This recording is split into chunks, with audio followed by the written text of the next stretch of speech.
I don't know what's going on technically. Uh, but what I do know is you are now rocking with the Chicago Clubhouse Podcast. Well, we think we know everything, but we really don't know shit. And I have this smile on my face right now for the haters, all the haters that said we wouldn't get here. We'll get about 7 wins. Guess what? We got 10! 10 wins! 1-0. 10. Oh, we'll get about 7 wins. Maybe 8 at the most. All y'all, get the fuck out of here. All you Caleb haters, get the fuck out of here. Caleb has been developing each game, and he threw some magical passes against the Browns. Magical to DJ Moore. Oh my God. That pass off his back foot as he was headed out of bounds. Oh my God. And he threw up a jump ball. It really wasn't to DJ Moore, I don't think. But it was beautiful. It was beautiful. So all you haters, please shut the fuck up. But we are accepting applications to jump on the bandwagon. You can't jump on the Bears bandwagon right now. Right now. We'll let you. We won't say a word. Because the Bears are killing it right now. They are killing it. Now, some of us, we were a little bit skeptical, cautiously optimistic, as my colleague, my esteemed Grinchy colleague, JB likes to call it. Cautiously optimistic. We were cautiously optimistic. We kind of thought that we would get here, but we weren't really sure. We didn't want to say absolutely yes, but we didn't want to say definitely no. So we kind of just hold the fence a little bit. I admit, I was one of those. But I did say they would have 10 or more wins. I did say that. But I did not say that would make the playoffs. They would be a playoff team. I did not say that. You can have a lot of wins, you don't necessarily go to playoffs. I thought the division was going to be really tough. I mean, it is tough, but it's not as tough as I thought it was going to be. Bears in first, though. First motherfucking place. Not of the conference anymore. The Rams own that. But we're in first place of the North Division, and we are cooking with Crisco, god damn it. Woo! Speaking of cold as fuck, it was cold as hell on Sunday. I couldn't sell my tickets. A lot of you all might have seen that I was trying to unload the tickets because I didn't really want to go sit out in that cold, even though in clubs with club seats you go inside and warm up. But I didn't want to go. I had other things that I wanted to do, but I went anyway with my esteemed colleague Foul Mouth, and we went out there, sat in the cold, froze our balls off a little bit, then went inside, had some hot chocolate. I had hot chocolate with Bailey's. Of course, he doesn't drink, so we had just hot chocolate. But it was a good time, man. It was a really good time. It was just cold as fuck, but great time to be a Bears fan. Great time to see a Bears victory. I was happy as hell. It was nice to see Shadur get off a couple passes. I think he got like 3 good passes, maybe. But it was better to see him getting sacked when he was playing the Bears. I'm a Shadur fan. I like to see him do well, but just not against the Bears. Just not. Not against the Bears, man. And nah, he didn't get it done. He did not get it done. He got sacked a few times. And Grady Jarrett joined the sack party with his first sack of the season, even though he's getting paid a lot of money to just have his first sack. But hey, I mean, he's a power on that line, so it's all good, man. And then to see the interceptions, oh my God, I'm reliving the whole thing all over again. It was great. So this game, we definitely put our foot on their neck and did not let up until the fourth quarter. At least defense played 4 solid quarters.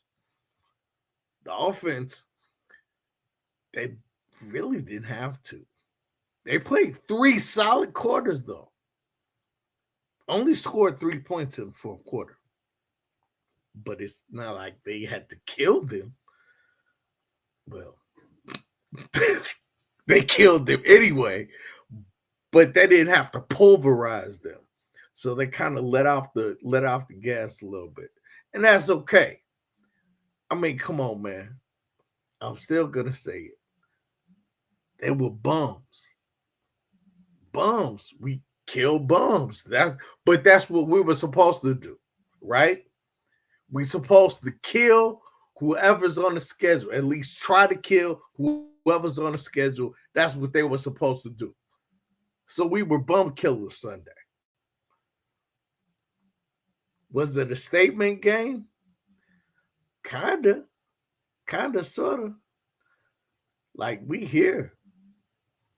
We stomped somebody. Y'all was talking about stomping somebody out. We did it. So that was kind of a statement game. But we're going to talk about all of that with my guys. I know they're raring to go, waiting to get up in here. But first, got an intro. Hit it, producer. You are now rocking with the Chicago Clubhouse Podcast, where they think they know everything, but honestly, they don't know shit.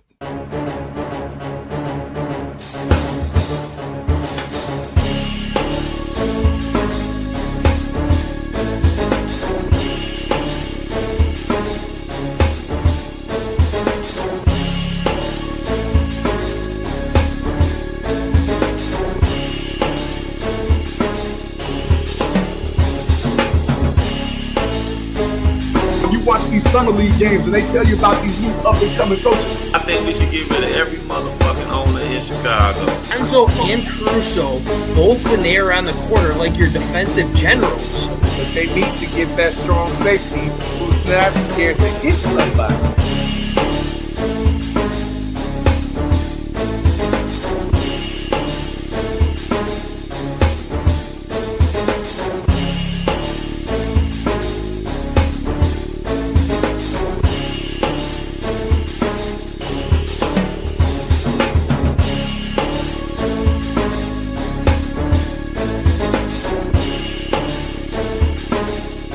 They really don't know shit.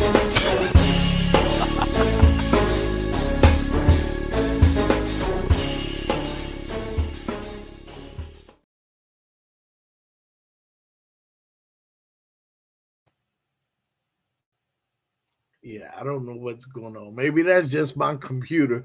I don't know what the hell it is. But yeah, so I'm still riding that high, man. I'm still riding that high. And I know a lot of you all are. And I know some of the all-stars are. But I'm sure my man, who I'm about to introduce, I'm sure he's going to have something critical to say. But we shall see. Wait, is he even here? He's not here yet. So we're going to go straight to my man, who probably has the foulest mouth in the city. But he was out there with me, freezing his balls off. My man, Foul Mouth C. What up, T? What up with you? So man. You still riding high? Oh, yeah, definitely. Yeah. You had a long-ass monologue, brother. Damn, you pulling the Mr. Chicago over there. I said, damn. Yeah, man, I had a lot to say. Bro. I had a lot to say. Which I'm sure you do, too. Because it was. I said, which I'm sure you do too, because it was a hell of a game, man. Oh, Even though it yeah. was kind of like a bum killer's game, it was still good to see the Bears play 4 full quarters. Well, you also got to remember that there were a lot of people that didn't think that the Bears would blow them out, or that thought this game would be a lot closer than what it actually was. So, I mean, we've been told that the Bears are going to play. Like, you can even go back to us and our predictions. I don't think nobody had the Bears winning by 28. They may have had them winning by 7, I maybe probably 10. didn't have them winning by 28. I knew it wasn't going to be no damn skate by. I knew it wasn't going to be that. It's not even a skate by. It's just that, this season people haven't seen what we haven't seen. The Chicago Bears fans seen the Bears really blow anybody out except for maybe Dallas. So it was good to see them take care of business on a team that's not very well, but also against a team that is a top 5 defense, and I think they're number 1 against. Are they number 1 against the pass? I think they were number 1 against the pass or something like that. So it was definitely against the pass this time. Yeah, it was definitely a pleasure to see them not have us have to take our blood pressure medicine or have a stroke and almost have a heart attack. So that was a pleasure just to have a game where we just see them totally dominate the game and, get rid of the opponent and on to the next. Right. So we got a motherfucking revenge game on Saturday night. Exactly. What do you think about that? Everybody out there, remember, it's Saturday night, not Sunday. Don't think about Sunday. It's on Saturday. I hate for somebody to mess around and be out partying or something, and then like, oh man, the Bears come on tomorrow. Nah, the Bears are on tonight, player. So yes, Saturday they got the primetime game at 7:00. They play the Green Bay Packers in Chicago. Revenge game coming up. Packers unfortunately are without Micah Parsons. I don't know what's going on with Watson, their number 1 wide receiver, if you can call him that. I don't know what's going on with him. Don't know if he's going to play or not, but they will be without Micah Parsons. Prayers up to him.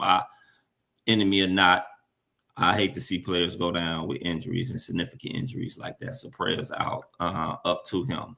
No prayers for the Green Bay Packers fans. Just prayers up to Micah Parsons. Yeah, prayer out to Michael Parsons. Right. right. No, I hope that man isn't seriously hurt. Just be hurt for Saturday's game. Oh no, he's done. But anyway, so he's done for the year. Bring in. Oh, he's done for the year. Oh, yeah, damn, that's messed up. Oh man. Yeah, gives a flying fuck. But yeah, get better soon, Michael. Get better soon, man.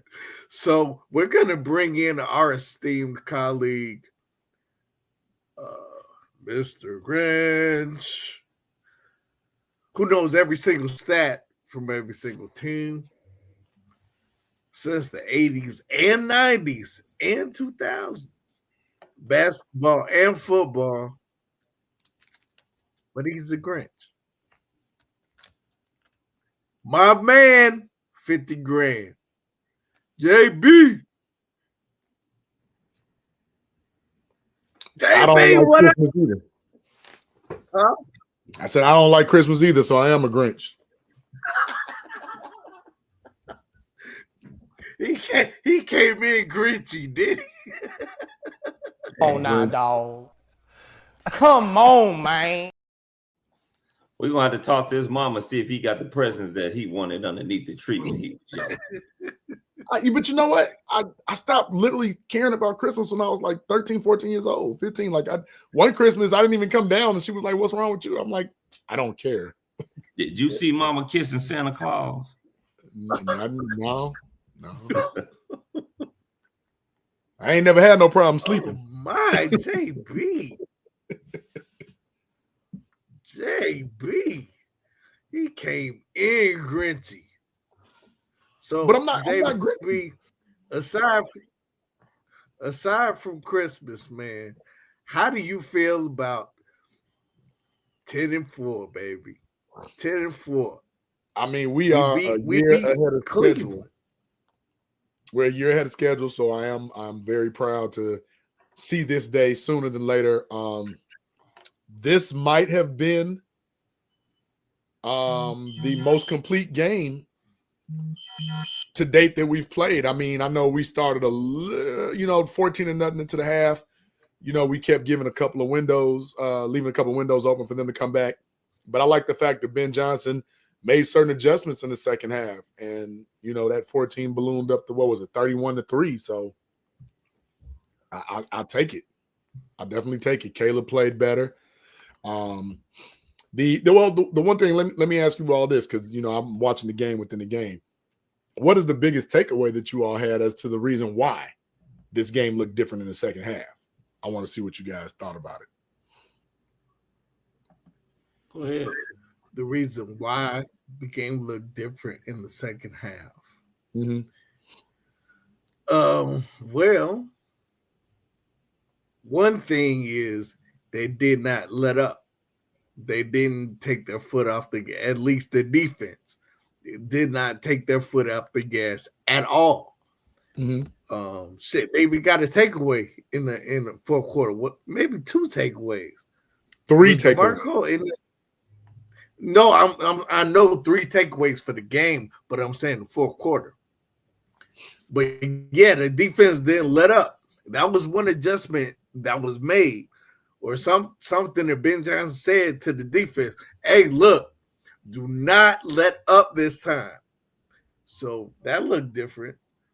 The offense looked explosive, man.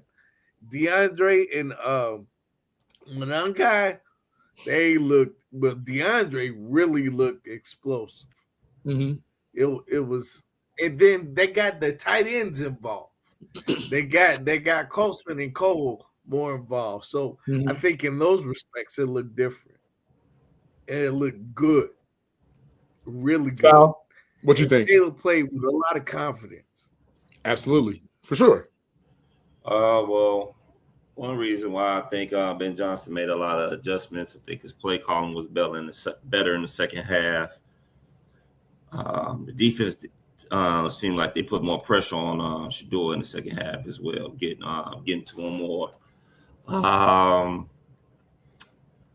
Because, I mean, the Bears did good rushing. I don't think they did as good as we expected them to do. Even though DeAndre Swift was 2 yards off from 100 yards, he seemed like he was struggling a little bit, or at least he wasn't getting the holes that DeAndre Swift did. DeAndre was great. And Caleb took care of the ball. So before we go any further, I think we got one more All-Star that probably should address that question as well. He usually has that Hawk talk, but I know we ain't talking about no Blackhawks tonight for sure. My man Frank the Tizank. What's up, guys? How we doing? What's up, Frank? That's a different background, man. I am in Tennessee right now. I am not at home. Spending the holiday season. That's 3 weeks with the in-laws. And basically my house is kind of getting renovated right now. We're remodeling a new kitchen, doing all sorts of stuff in the house. So we got to be out of the house for 3 weeks. So I just got in here at like 6:30 today, but I was not missing this freaking show after an 8-hour drive. Okay. So, hey, answer JB's question right off the bat. Yeah, I'm going to answer JB's question right off of the bat. Listen, I mean, yes, everything you guys said, dead on. We got the turnovers in the second half. The play calling was a little bit different in the second half and everything. But in my opinion, I feel like we limited the little mistakes that we had in the first half as well. We drove the ball down the field. And then all of a sudden, we got a false start that pushed us back. And then we had a dropped pass on third down that honestly Monungai had a possibility to take that guy to the house off of that screen because nobody saw it coming. Unfortunately, he took his eyes off the ball and dropped it.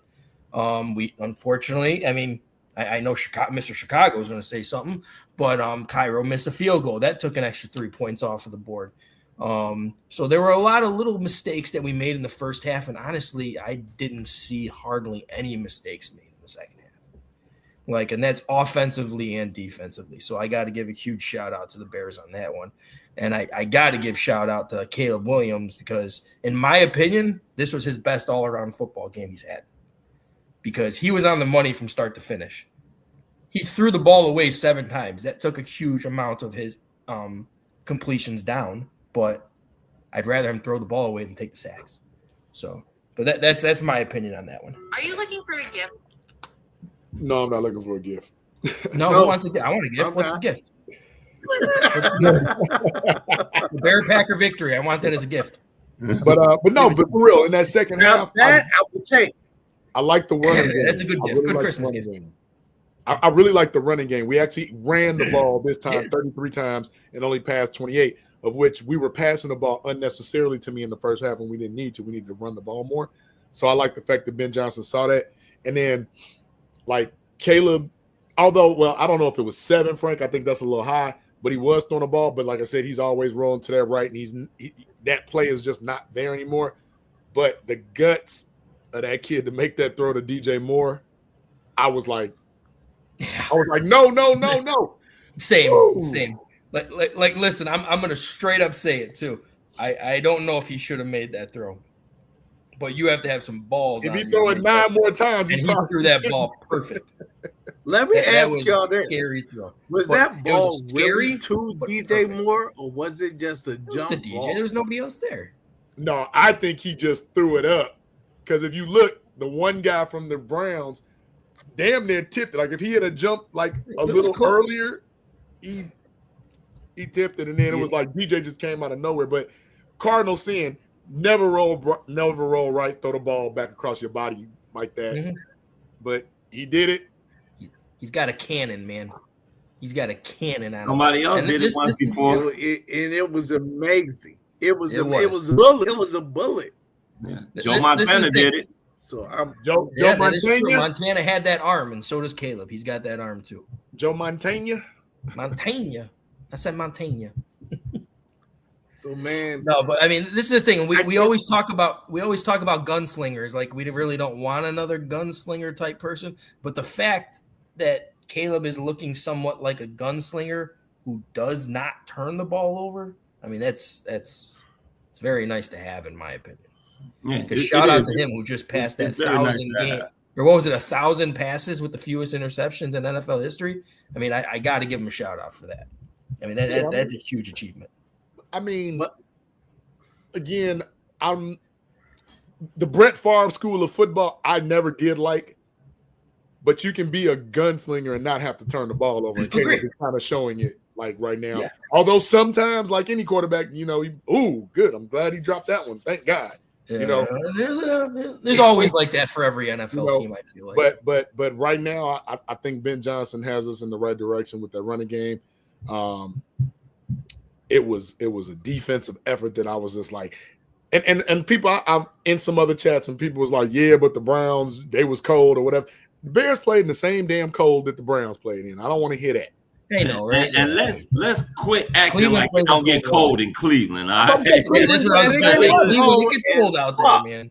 They got the same weather. Yeah, it gets cold in Cleveland. Yeah. So you can't use that as an excuse. If you were playing the Dallas Cowboys or something, I understand. But this is cold weather against cold weather teams. Yeah, it gets cold in Cleveland. So, I mean, if it was playoff football and Cleveland was having playoff football, it'd be cold as hell there. The temperature will probably be in the teens or the single digits there as well. So it does get cold in Cleveland. It's a Midwest city. So it gets cold there as well, just like it does in Detroit and Minnesota. Yeah. All these places get cold. The only thing is that Cleveland, Chicago, Green Bay all play outside. So I don't want to hear nothing about no cold weather. And we all got the Great Lakes. I mean, that was some kind of different cold, though, if I'm not mistaken, since you guys were there. Man, that had to be rough, man. Oh, yeah, it was, man. I'm talking about, And, you could fart, you could see the heat come from somebody's ass. That's how cold it was. Hey, look, did your hot chocolate freeze? It got close. So, I saw a couple pops that were people pouring out of pops that were literally frozen. Like it was ice frozen inside the pops by the time that they inside. Yeah, that's insane. Oh, you went inside. Yeah, he went over there, wanted to give him a hot toddy and shit. Hey, and listen, like, I mean, I know we're all used to playing in the cold weather. I put Bailey's in my hot chocolate. I put Bailey's. I know. In it. It's not like I know all these Bears. I know all these Bears players and everyone. They're used to playing in this type of cold weather. So don't get me wrong, but I got to give a shout out to our wide receivers who did a pretty good job catching the ball, and Caleb doing a pretty good job of throwing the ball in those freezing cold temperatures. There was a couple drops. That stuff ain't easy. One from your boy. Yes, he dropped one as well. I'm not going to deny that. Manungai dropped one as well. Hey, I got to give a shout out. I'm happy Cole Kmet did not get hurt on that one play because that scared me. Who dropped two? Manungai dropped two. Yeah, I don't know what's going on with his hands, man. He's been dropping a lot of passes coming his way. Luther dropped one, remember? Yeah, Luther did drop one as well. That was a big one that Luther dropped as well. And that was the thing. Like, all of those, I feel like were in the first half. Like, I think Kmet just stays on his block because I didn't mind the tight end reverse. If Cole Kmet just stays on the block, he scores easily. But you know what? Didn't it kind of look like, I'm not saying he didn't know the play, but didn't it kind of look like he thought he was like blocking and then supposed to release? Because it was like, how did he get the negative? I don't know, because if he blocked him, he gets in easily. Like chip and release on a reverse? Like what? Someone just put up prayers up for Luther. What the hell does that mean? Luther's fine, guys. He hurt his ankle a little bit. He probably won't practice that much this week, but he's going to be ready by game day. That's already been reported. Yeah, I'm about to say, didn't they say? That's already been reported. He's probably not going to play. He's probably not going to practice until Thursday or Friday just to heal up that ankle a little bit. But from what I've read in reports and everything, he's absolutely fine. Well, since the chat is lit tonight, let's get an FGB in the chat going on because we know who we play this week. Them stinking ass Packers. Oh God. I know what I wanted to ask you. Just like we had a guest. Oh, go ahead. We had a guest. Go ahead. We had a Packers guest, but she backed out. Oh, I know who that was. Yep, Cheesehead Mel. Cheesehead Mel. She backed nervous. out. She backed out because we're probably gonna have the upper hand this week. No, she don't wanna talk at the Micah got hurt. No, she didn't want to hear us talking shit. All I gotta say is when we do pull off this victory, I better not hear. I'm not gonna say better not because I know I'm gonna hear all this crybaby bullshit from Green Bay Packer fans. Well, if we had Mika, we'd probably win. Yeah, I don't give a shit. Next man up. You know what? I hate when people say that because you look at a team like the 49ers who got four of the top flight defensive and offensive people just and out look at them still, and they steady churning, steady, winning. That's what great coaching does for you. Yeah. That is a team that's not getting talked about. Well, it's not getting talked about enough, of which we see in 2 weeks. However, I wanted to go back to the Cleveland game for just like a half a more second before we, get into this Green Bay. We haven't really dove into it. Well, so let's dive right in. Like, for me, is Ozzie the guy? Because he had to go up against Myles Garrett, and I think he did pretty good. Myles Garrett only had 2 sacks. Well, 1.5, but he did all right. He did all right. Myles Garrett did a post-game little interview type ordeal, and he says that kid's got a future, man. He was him. Not easy. Hey, he was fleet of foot. He didn't give up on plays. He didn't do the turnstile thing like he did. What was that against Pittsburgh? He didn't do the little dip-de-doo thing, loop-de-loop. Like, I like it. Now, a couple times he did. But it's against Myles Garrett. It's against Mika Parker. I mean, come on. It's against Myles Garrett. The best tackles lose against Myles Garrett sometimes. Yeah, right. So, like, if you're doing this against Myles Garrett, I'm like, cool. If you're doing this against Myles Garrett. Shout out what David Carter just said. I did see the mic up situation with Myles Garrett. Like almost every single one of his pass rushes, all you heard was Ozzie go like, but he's known as Mr. Grunter right now. But I was like, I don't care if he's stopping you. Shit. If it's Myles Garrett gonna be on the Bears, woo. Who said that? Lola. Oh, I don't know what type of Christmas wish you got. Myles Garrett's gonna be on the Bears. That'd be a dream come true scenario, even though it would cost a lot. Well, I'll tell you one thing. But how financially can we afford that? There was a tight end in the draft that they said wasn't that good of a blocker, but has been blocking his ass off. I saw that block. I know where you're going with this season, and put Myles Garrett on his ass. I saw that. I mean, it was a blindside block. Myles Garrett never saw it, but I don't care. Anytime Myles you got Garrett a guy was 6'6", that damn big and muscular, and you blindside him, put him on his ass, that's a good job. That's a good job.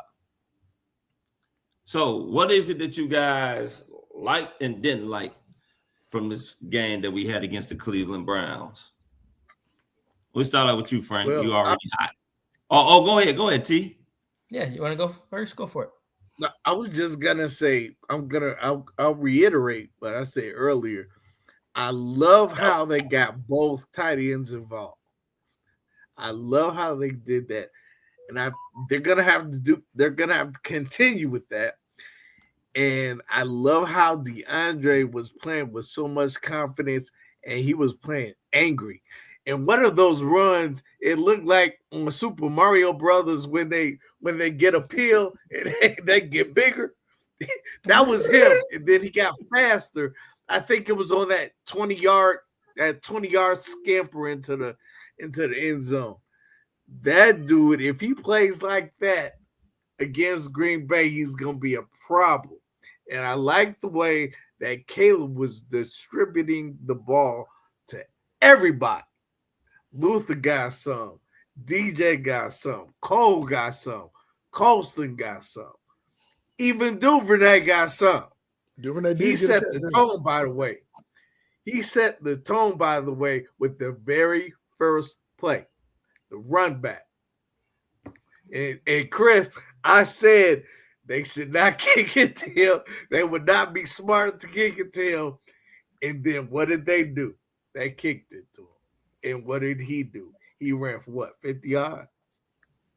So, I don't know if it was that long, but he did. It was a good 40. It was a good 40 yards. About 42 yards. He gave us good field position a lot, so that's huge. Yeah, I was really appreciative of what he did. Of course, Cairo Santos missed the field goal. I'm done with him, man. I'm through. Least of our worries. Cairo. Okay, so let me play devil's advocate a little bit. And this is twofold. It's hard when you don't have the strongest leg to kick in the cold elements. Yeah. Like it's like that ball is like kicking a rock. And to me, and I'm not saying this so y'all can crucify me if you want to, but I also feel that might be a little reason why Caleb was more accurate because he was the cold took something off the ball. It like literally did. I was thinking the same thing. And I was thinking like the cold like just slowed him down a little bit. Like he didn't go so fast to the point where like it just slowed him down just enough to make the right decisions. But he didn't have as much heat on the ball as he normally does. He couldn't. Yeah. And that sometimes is like when you got a pitcher that got a cannon for an arm and he wants to throw a 100-mile-per-hour ball. Sometimes he just lets it rip and there's no telling where it's going. You're just praying and hoping that it goes to the right spot. So yeah, I do agree that cold weather did. He played damn good in the cold weather. I was surprised that he played that damn good. Some nice timely throws, some balls that was on the money. He caught a lot of the layups this game. He actually made a lot of the layups this game, which was refreshing. There we go with Am's BS crap again. Should have kept Jake Moody. I mean, well, he's not wrong, but yeah, let's get a guy who's a 70% field goal. But here's my thing. What is the difference between Jake Moody and Cairo Santos? if we want to talk about fresher leg, Moody's got a stronger leg. that, but less accurate. Very less accurate. Field goal kicking for the Bears right now is more about accuracy than it is power. Correct. We're going to get you down there. We definitely can get you down there. Lorenzo said if it was 100%. not for DJ Moore, Caleb would have been pedestrian. I don't know. That's. I love you, Zoe, but that's shit right there. I don't know man. about that. That Ref. is shit right there. Well, so DJ, like I said, DJ had a good game. And Chris, foul. You might agree with me on this. DJ seems to be going through progressions more the last two games because Rome has not played. I'm noticing that. Yeah. I mean, I was just happy. I noticed that too. I was just happy that he got involved. DJ looked like he really wanted to make a statement in this game, especially with that jump ball right there. I mean, still only 5 targets. Burden led the team. Still only 5 targets. Yeah, but I mean, I expect that in the game that's cold like that. Like, that type of game didn't have a lot of. I wasn't expecting the Bears to come out there and throw the ball all the way around where you can sit up there. Like I said, it was so cold that you can see a person farting. You can see the smoke come from their ass. That's how cold it was. I'm glad I didn't see that or smell it.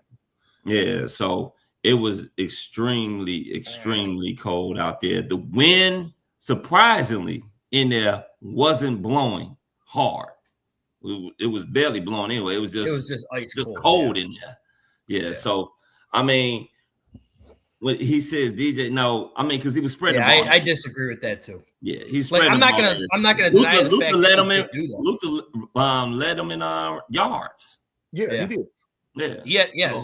Luther was their go-to guy in that game. I mean, DJ was their red zone guy, I feel like, in that game, though, which, I mean, that's great to see. And, I mean, that was my takeaway from the game and everything like that. My positive thing was, yes, he distributed the ball a lot to different receivers and everything, but his main go-to guy to get you those TDs was DJ. And, well, remember, the thing about that was, too, DJ was definitely all over the place. Oh, yeah, he was. He was not in one spot. Absolutely. He was in the slot. We didn't see that dumbass screen, did we?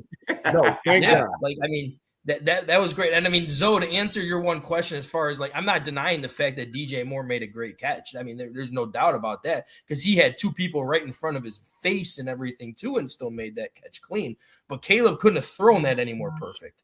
I'm not saying that Caleb even should have thrown that ball, in my opinion, but he did, and he laid it in the perfect spot where only DJ could catch that ball. Well, did you also I got to notice give at the credit end to of the game? to both of them get it. Did you notice at the end of the game when they were in the locker room, DJ said it's about damn time? Yeah, I wasn't gonna bring that up. He said it very sarcastically, but we all knew what he meant. But like, and we've seen since last year, if we get the kid a break, but you was targeting Keenan Allen more than you had Keenan, you had Rome, you was targeting them a little bit more than you were targeting DJ. And them, like, DJ is still a number 1 receiver on this team, right? DJ is still got good speed. Hell, you can't tackle him with one person. You never could. So in the short passing game, I would think you would feature DJ more. More and more. I think you should feature him. Now, the thing that I have to question, now we got to talk about a little bit of the negative. What the hell is up with the training staff? Back-to-back weeks, 2 of our top players get hurt during warm-ups? I would like to know what's going on with warm-ups. Are we doing suicide sprints and everything? Freaking jumping over blocks? What the hell are we doing in warm-ups? Is the training staff really doing the rehabilitation like they're supposed to? I don't know. It's a mystery because now it looks like I don't know if Rome's going to even play in this game. But see, that's the thing that I'm worried about because if you had a fractured foot, that's not the trainer that's talking. You're talking to the doctor. So if the doctor released you, now they got all them pads and things that they put in the shoe. Like when we was coming up, they probably got some old space age technology now that you probably don't even feel. Like if you get turf toe now, they put a metal plate in the foot and it's supposed to stop and help it. I don't know what they got going on because if you're on a broken foot, how can you start and stop and do routes? How? I don't get it. Yep, same. I wouldn't even play them. I wouldn't have played on that game. I was gonna say like it was It's that type of weather. I wouldn't cold. have The played ground is too hard. It don't take much to sit up there to re-aggravate that or make it even worse. So I wouldn't have played him anyway. He was fine with just not playing. Let him heal up for a little while. Deep at that you got position. Enough receiver depth. You got 2 tight ends. Coach Lovin got hands. Well, we was in 13 personnel a lot too. Did y'all notice that? Yeah. Well, you had to be. Smythe was out there a lot. Yeah, you had to be. You had to be. You had you got Myles Garrett out there. And then also it's cold. Yeah. Nobody wants to throw the ball around like that in that cold weather. You want to constantly keep running it, let the running backs lather up a little bit, let them get warm, let them get into a rhythm, and then, go from there. For sure. So go ahead, T, bring in. Before I bring in Mr. Chicago, I want to ask you fellas a question. Chris, I think I already got the answer from you. We were talking about it the other day. But my question is, and this is about Cleveland, the coach, Kevin Stefanski. The dumbass. Should he be fired, and Yes. why? I don't even think you could give a reason why in this type. You could say record, you could say a lot of things, but what has he done on offense for the last what has he done on offense? Everybody that he has tried to build an offense around out of his draft picks that he's worked, GM should be fired too. I'm not just saying him. Like, that whole regime should be freaking fired, in my opinion. But you have not done shit on offense for so long. What makes you think that? And honestly, defense, they have a great defense, yes, but it's mainly great because of one guy. You lose that one guy, you're maybe the middle of the pack defense. Well, let me push on I'm that. saying maybe. You can maybe go a top 10, maybe a top 15, but Myles Garrett makes them top 3. There's no question. I'm not saying he doesn't affect it, but Jim Schwartz is a hell of a defensive coordinator. I'm not denying that as well. Jim Schwartz should be your head coach, in my opinion. And you do realize he should be fired, and Schwartz should be your head coach. You do realize that, and let's be honest, the reason why a lot of people want to say that he should be fired is because for the simple fact that he didn't play Shedeur Sanders. Let's be honest about it. He didn't play Shedeur Sanders. That's why a lot of people want him to be fired. But you also got to remember, this man is a two-time NFL coach of the year. So don't think for 1 second like he's a terrible coach, because he is not. Do they have the offensive weapons? Absolutely not. Is their offensive line banged up? Absolutely yes. He doesn't really have receivers like that. He has two nice tight ends. I don't think Njoku played. LaFannon Jr. is pretty good. Junkins is nice. The backup running back is nice. They're just too young right now at that quarterback position to be effective right now. You got a guy that was a 3rd-round pick and a guy that was a 5th-round pick. So let's be honest. The reason why people wanted him fired because it seems like he doesn't like or want Shedeur Sanders to play. And I get it.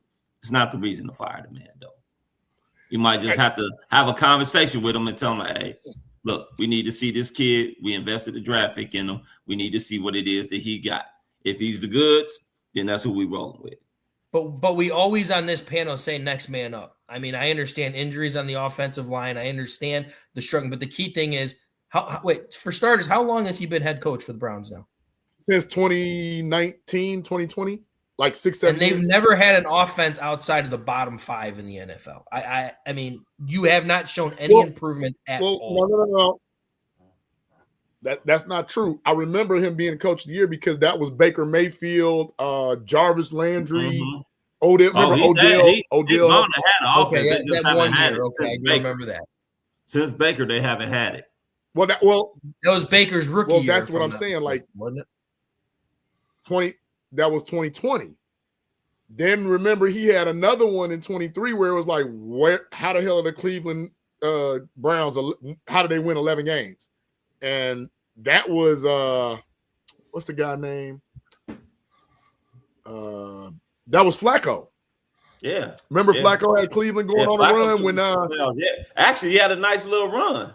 Flacco had a nice run. No, remember it was I'm sorry, it was Deshaun. Because remember, like that was the one crazy I forgot season about where, like, Flacco. all I'll 6 give you quarterbacks that. played. I forgot about Like Flacco. he had like 6 quarterbacks to play.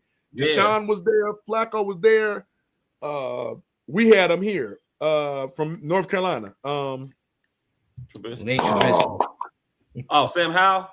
How? Yeah, Oh, he's right. the black guy we got from Carolina that played with DJ. You never had. Oh, Sam. you talking about PJ Walker? Yeah. Walker. PJ Yeah. Walker.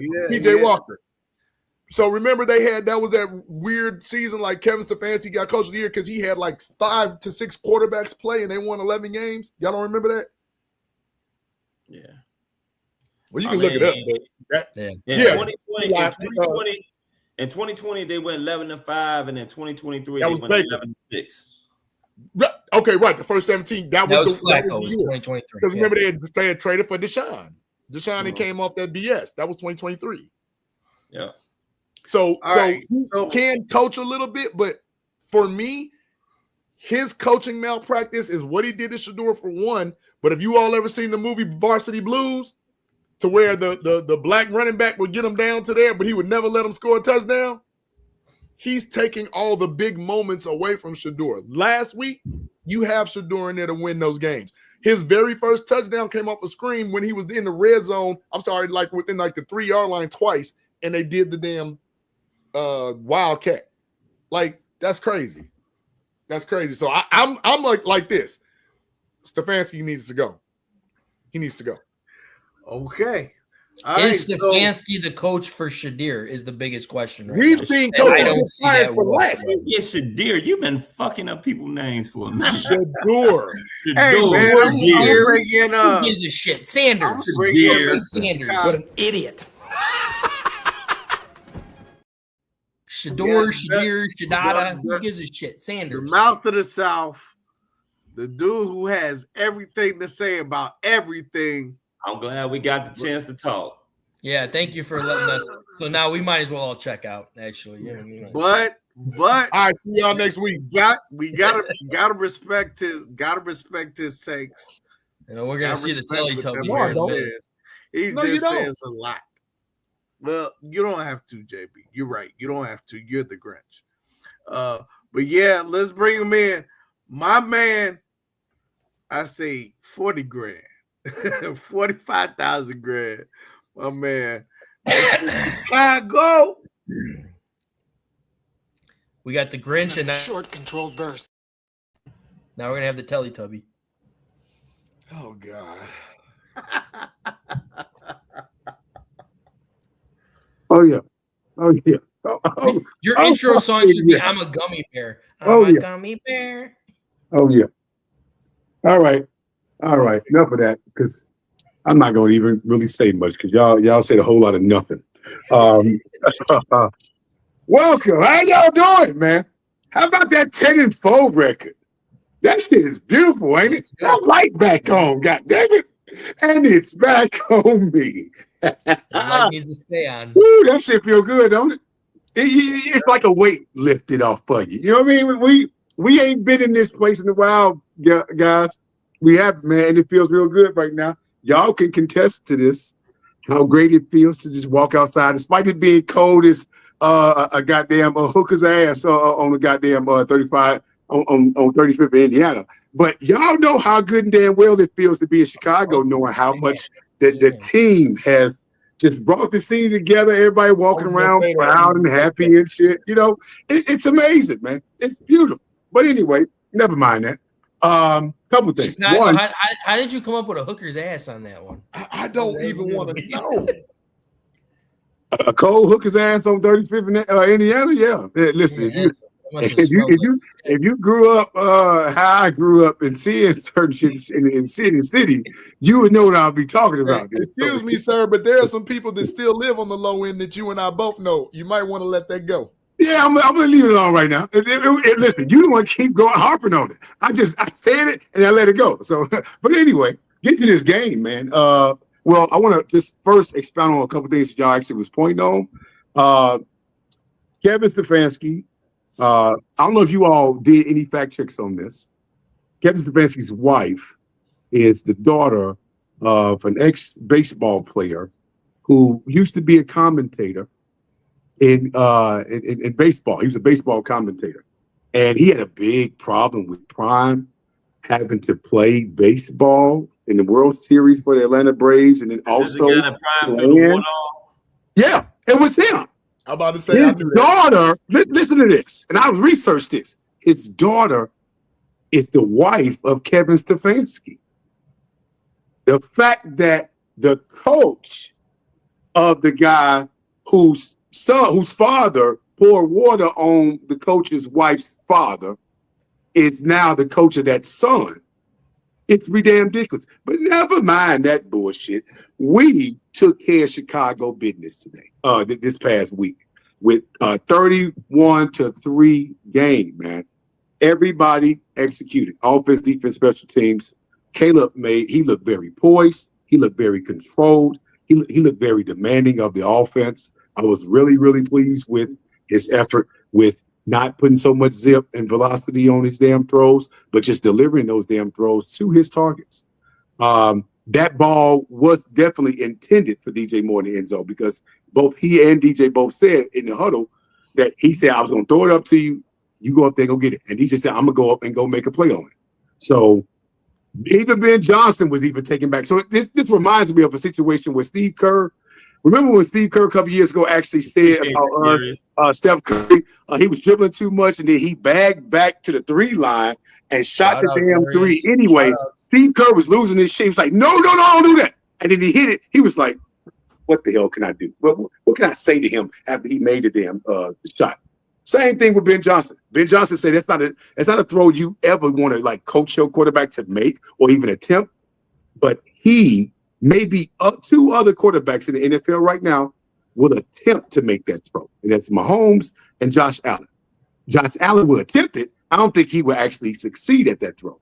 Mahomes has succeeded at throws like that. But right Josh now, Allen could succeed at that throw. Yeah, Josh Allen has. He might. I can remember one that he threw one time. I said, damn. Yeah, Josh Allen can make that throw.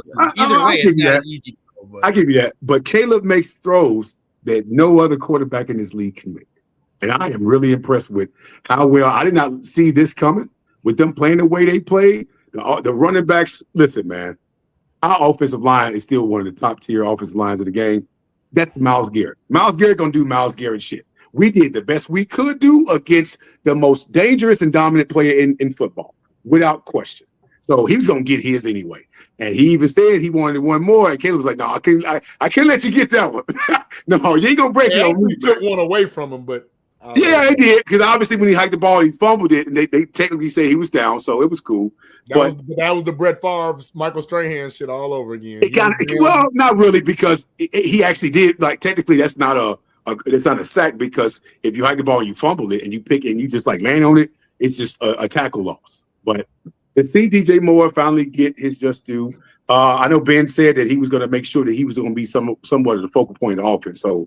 I'm happy to see him and Caleb connect, man. And Rome, from what I understand, I researched that he's going to need surgery on that foot. And so it's probably best to shut him down for the rest of the year, because re-aggravating that lets me know he wasn't fully healthy to begin with.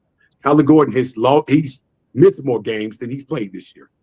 Don't know how much else we're going to have to bank on him, even in the playoffs. So I'm just done with even looking for Kyler Gordon. Jermaine Edmonds is the most important player on this defense to have back in this game. And he's already in practice. He's already looking to possibly play in this game. We need Tremaine in this game. Chicago, you also got to say, though, like, I mean, as far as I agree with the Edmonds situation, no question about that. But our linebacking core, I mean, our depth at linebacker, we are playing extremely well. We are. Listen, like, DeMarco Jackson, like this dude, I was really impressed with his game.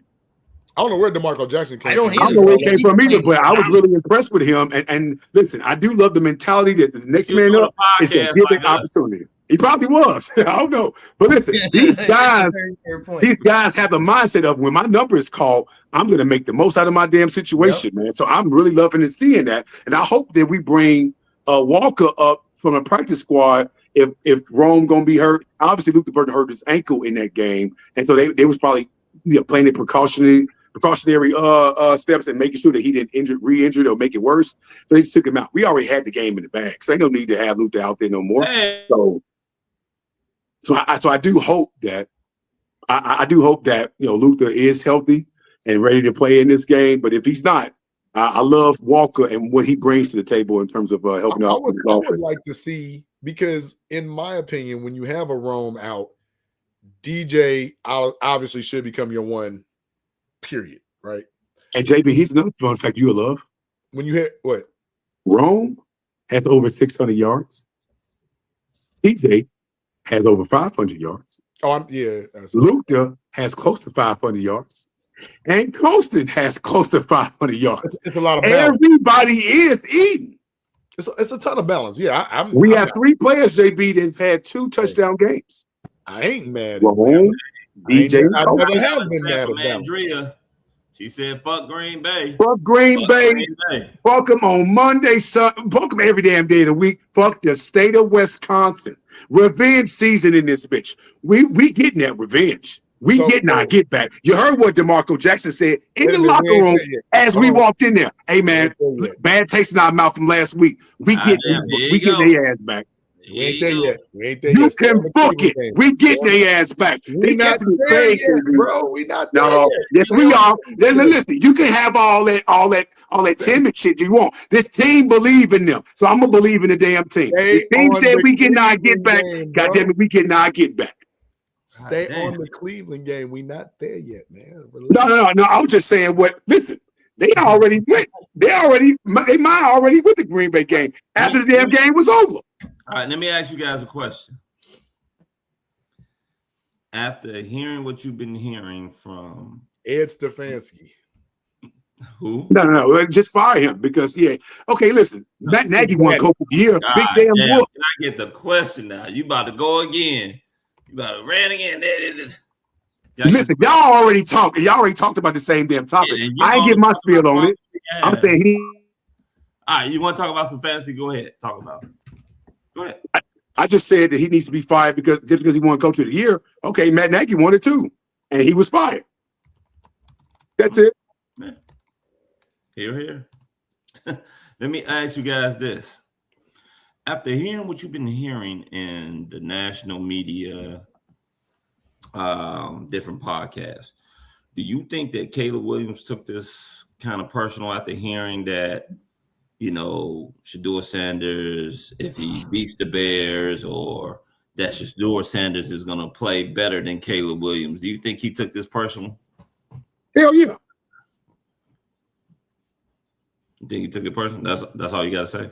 Yes. Oh, no. Well, I mean, you can expound on it if you want to. Okay, well, I mean, people talking shit in the media, like the McCoys of the world, the Achos, the Cam Newtons. Cam Newton's starting to really annoy me now. Like I used to be a fan of Cam and his podcast, but he doing way too much chirping at the damn mouth for damn click likes and subscribers. I don't like that shit. I don't like it at all. I don't like where he's going with this. He been steady hating on several players, not just Caleb. But not just the Bears either. But he's hating on Drake May. He's hating on a few others because he still wants an opportunity. And see Phillip Rivers getting his, and he 127 years old. Ain't nobody looking for you, Cam. But Caleb took his shit personal. Absolutely, he did, and he should have. What about you, JB? I don't think he took it personal. I think Caleb just takes every game personal. I just think that's who he is because he's got that arrogance about him. Like no matter what, I am that dude. Hence why he made the statement like, I can make any throw. Like there's a fine line between confidence and cockiness. And he really does straddle the line, right? He said it too. He said he straddled that quarterbacks are supposed to have arrogance about them. And I love it. Talk your shit. The one Super Bowl we got probably got the most cockiest, arrogant quarterback in NFL history. Probably some, even to this day. Right. So I'm cool with it. But I didn't think it was Caleb versus Shedeur because if that's what the people were looking for, the playing field was not level. It was not even in any sense of the terms. Now, if Caleb had came out that year, I'm sorry, if Shedeur had came out that year to Caleb, maybe we would have a little bit different conversation. But right now, Shedeur, he got a fight with Dylan Gabriel before he talks to any of the quarterbacks that got drafted this year. Like, absolutely, that's just where we are. You know? And because of that one game he had against Tennessee, rightfully so. Listen, we all rooting for Shedeur, but he wasn't gonna do that shit up in here. I wasn't even worried about that. But for them to sit up and compare, well, McCoy especially, he a lame for this too. He a corny ass dude for real. Sitting up here talking about, oh, Shedeur better than him right now. Really? Based on what? One damn game? Man, shut your lame ass up, man. Like, yeah, that's a corny shit. I have to admit, too, I have to agree with you, Mr. Chicago. Shady McCoy lost a lot of respect from me. First of all, he a cornerball, man. This is the thing about this is where what we talk about, we call people fanatics. Does anybody else hear echo? Yeah, I hear. Frank ass. I know the show ass. Why is there echo? It's gone now. It's gone. It was Frank. Fucking Frank. Anyway, Shady McCoy. This is it still me? Do I have an echo? Yes. No. Yes. I can still hear. I can still hear myself. Yes. Anyway, Shady McCoy. This has been a guy that I have to admit, since last season, he was riding for Caleb Williams, hating on the Bears, but riding for Caleb Williams. Then all of a sudden, when the Bears beat Philadelphia, now he big mad. He yes, you're right. He's big mad. Yes. He's big mad. Once the Bears beat Philadelphia, he's big mad. He's talking about Caleb, dogging him out. Shedeur Sanders had one good game against the worst team in the NFL, and now it's I want to say that he's better now because he's talking about a quarterback being on time. There are plenty of quarterbacks in the NFL that play on time that haven't been good. Just because you play on time doesn't make that you're good. They ain't been winning either. Yeah. So his whole argument for it, first he was talking about how the Bears ain't played nobody. He said they beat Pittsburgh. Okay, I understand. Then he said, if they play and beat Philadelphia, I can see the Bears for real. He still hasn't given the Bears their respect. And then not only that, he took back everything they said about Caleb Williams. The man, obviously, and this is what he said out his mouth. Because you guys, you seen that I sent it in our chat. Yeah, I saw it. This man said that the Chicago Bears, that basically Caleb Williams is a game manager and that the Chicago Bears is a run-heavy team. But yet, Caleb Williams is number 5 in the NFL. I'm about to say in passing attempts. Yeah, like he can't. Like, what is Shady talking about? What are you talking about? What are you talking about? So let me tell your shady ass, because first of all, you played in Philadelphia. I don't give a fuck. It's an ignorant ass city, any fuck. Very much so. That fan base is brutal. I got family in Philadelphia, but the people in Philadelphia fans are like fucking haters. They are fucking brutal, man. There's nothing brotherly about Philadelphia that they call it the city of brotherly love. Okay, let's get that shit straight. At all, man. Second of all, better? No. All right, I'm bouncing, guys. Have a good one. Yeah. Second of all, yeah, it's bad. Second of all, when you sit up there and you think about it, a game manager, how many game managers that you know that have 5 comeback victories, 4-quarter comebacks in a season? I don't know. You guys know? Can somebody tell me of a quarterback that's a so-called game manager? Wow, not only that, think about this. So last year when he was so-called campaigning for Caleb, you know the stupidest thing he was saying, because he said a lot of dumb shit, but the stupidest shit he was saying was like, well, I don't judge rookies. You know what I'm saying? I was a rookie once. You are a rookie running back comparing yourself to a rookie quarterback. You a moron. That's what the hell you are. How can you even compare the scenarios? You play 2 completely different positions. One is more important than the other, but one complements the other. You have the audacity to sit up here and say, well, he ain't really playing like, man, he ain't playing on time, and he ain't really playing like a quarterback should play. He doing shit other quarterbacks can't do. So what about that? Man, he throwing all out the pocket. I mean, he look good, but like, I don't think you can't sustain that. I'm like, man, shut your lame ass up, man. Exactly. He was just pissing me off talking, and people like him too. Cam too. I'm just like, we ain't played nobody. Then when we played people, then we still won. And I it don't still get wasn't enough. that. I don't take that take from that, because if you listen to what Cam Newton, I want to say, what was that, about 2 years ago now, when he was referring what in his term a game manager was, like a Drew Brees, like a Peyton Manning, like a Tom Brady. That in his mind was what a game manager was. Yeah. Where he looked at a game changer was Josh Allen, Lamar Jackson, Pat. You see what I'm saying? Joe So Burrow. in his mind, this is game manager-esque in his mind. So right? I wonder, in his warped ass mind, what was him? What was he? Cam Newton? Yeah. With all them running, he probably was a game changer in his mind. I'm pretty sure he put himself as a game changer. With his build and his height, yeah, you can say that because of his physicality and the way he was able to run the damn ball. They're very similar. His arm, I hate the way Cam Newton used to throw. He threw like he was trying to throw the damn ball and not actually extending his arm. He had something on his shoulder that was holding him down from throwing. Like he had one of the worst throws in the NFL that I've seen. Who else had a terrible arm? Like they don't know how to throw. Phillip Rivers. You see that? Phillip Rivers. Yeah, that's another one. I hate the way Phillip Rivers throw. It is terrible. Yeah, it does look popcornish as hell. And it's he's trying to like give it to you, not throw it to you. Like he's handing a 30-yard pass off. Right. So check this out. We got a guest coming on. We do? Okay. Yeah. Oh, okay. We have a guest. This happens to be a Green Bay Packer fan. Oh Lord. Here we go. Sorry for him. So without further ado, Crookie, can you please do the honors and let our guest in? What's up, y'all? What an idiot. I see you rocking your green back there. Oh yeah. Hey, don't need to feel sorry for me. We good over here. Come on now. Let's keep it real. That was a gut punch. Oh, it was a gut punch, but Packers were a top 5 defense before Micah got there. They finished 5th overall last year. True. So when he got there, they elevated that defense to elite status. So don't get it twisted now. Micah is a big deal. Outside of Myles Garrett, Micah is probably the best defensive player in all of football. Outside of Myles Garrett. So that's a big outside because he ain't nowhere near Myles Garrett. Well, Myles Garrett is different. Myles Garrett on a different level, but Micah's on a different level as well in his own right. But outside of that, this Packers defense was top 5 last year. So they came into this season pretty legit this year. Obviously getting Micah, that elevated the talent level to a whole new level. Losing Micah, it's a big blow. For sure, it's a big blow.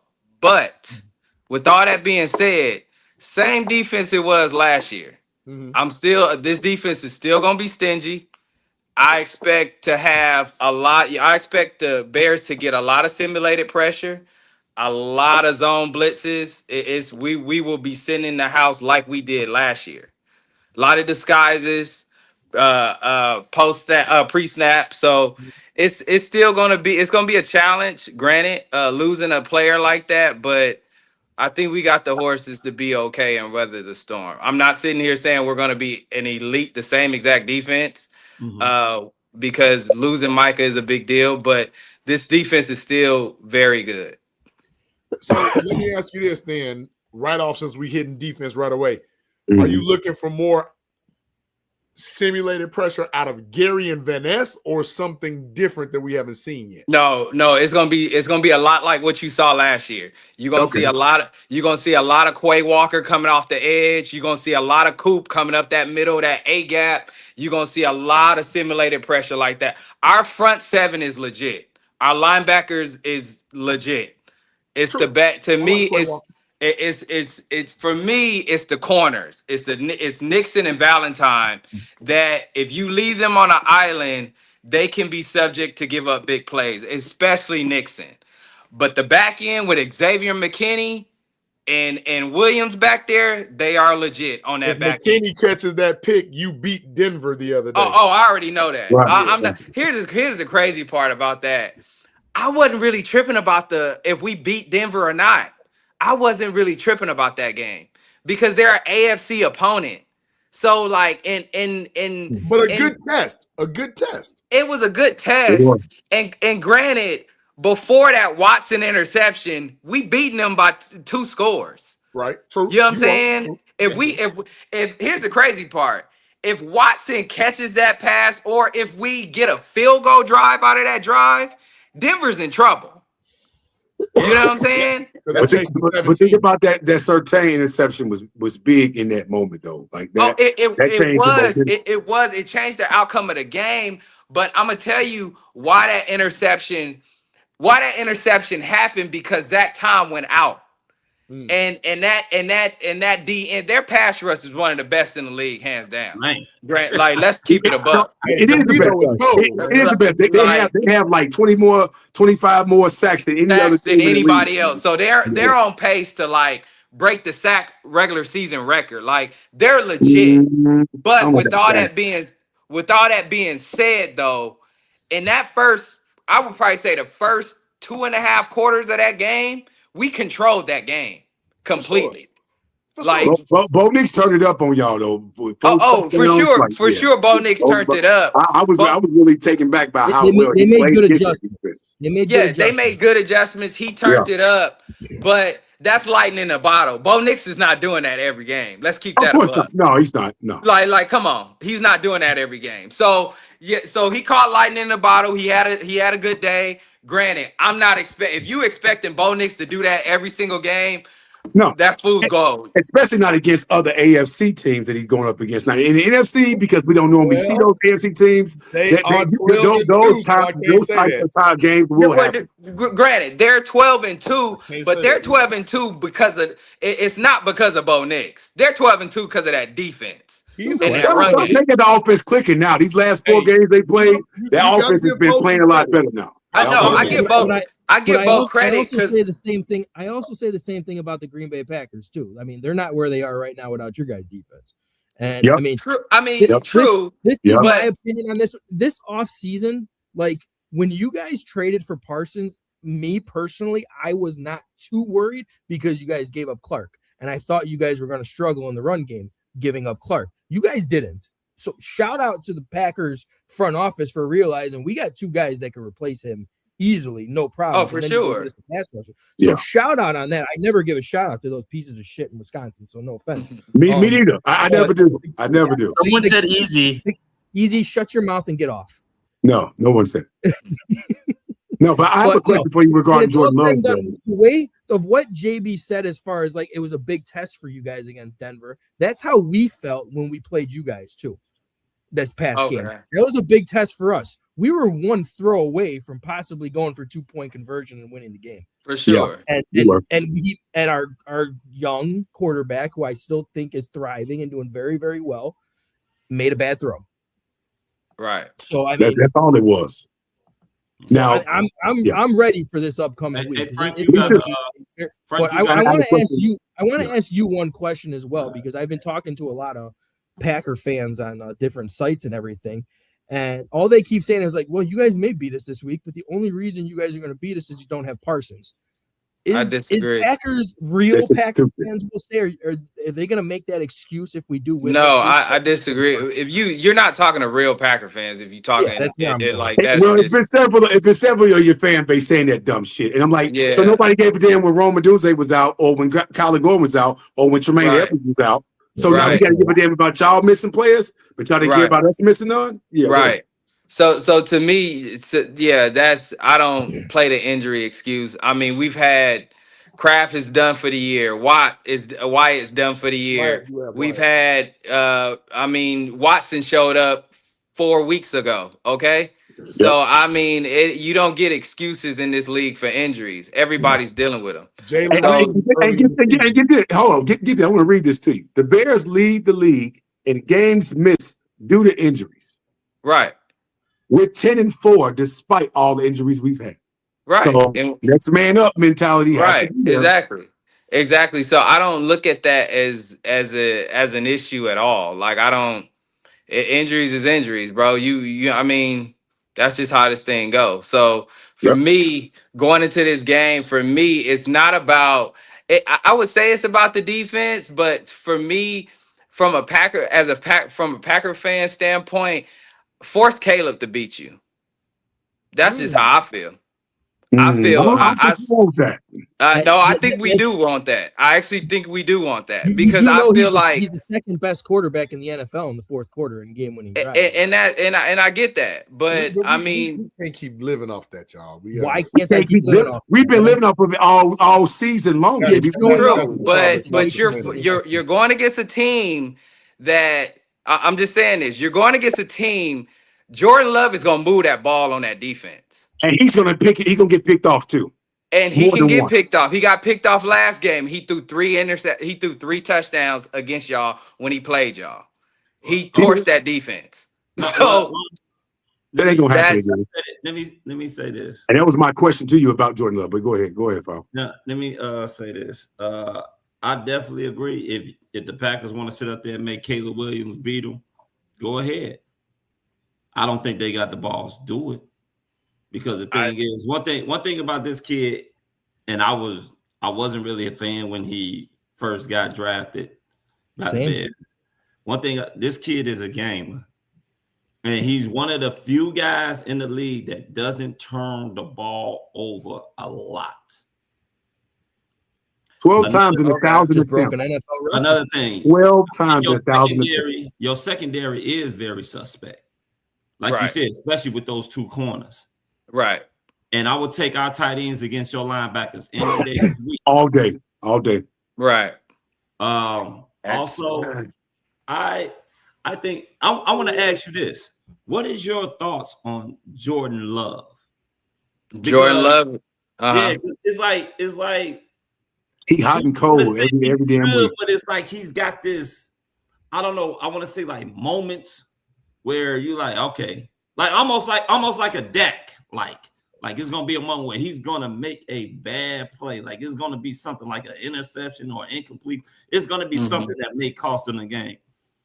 Because even though, like we were talking about when they were playing Denver, Jordan Love, he can get hot, but he can also get cold where he can turn the ball over as well.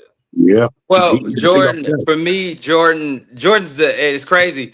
You say that Jordan's the second highest graded quarterback in all of football outside of Matthew Stafford this year. QBR, yeah. That I mean, and he's number 1 in EPA per play.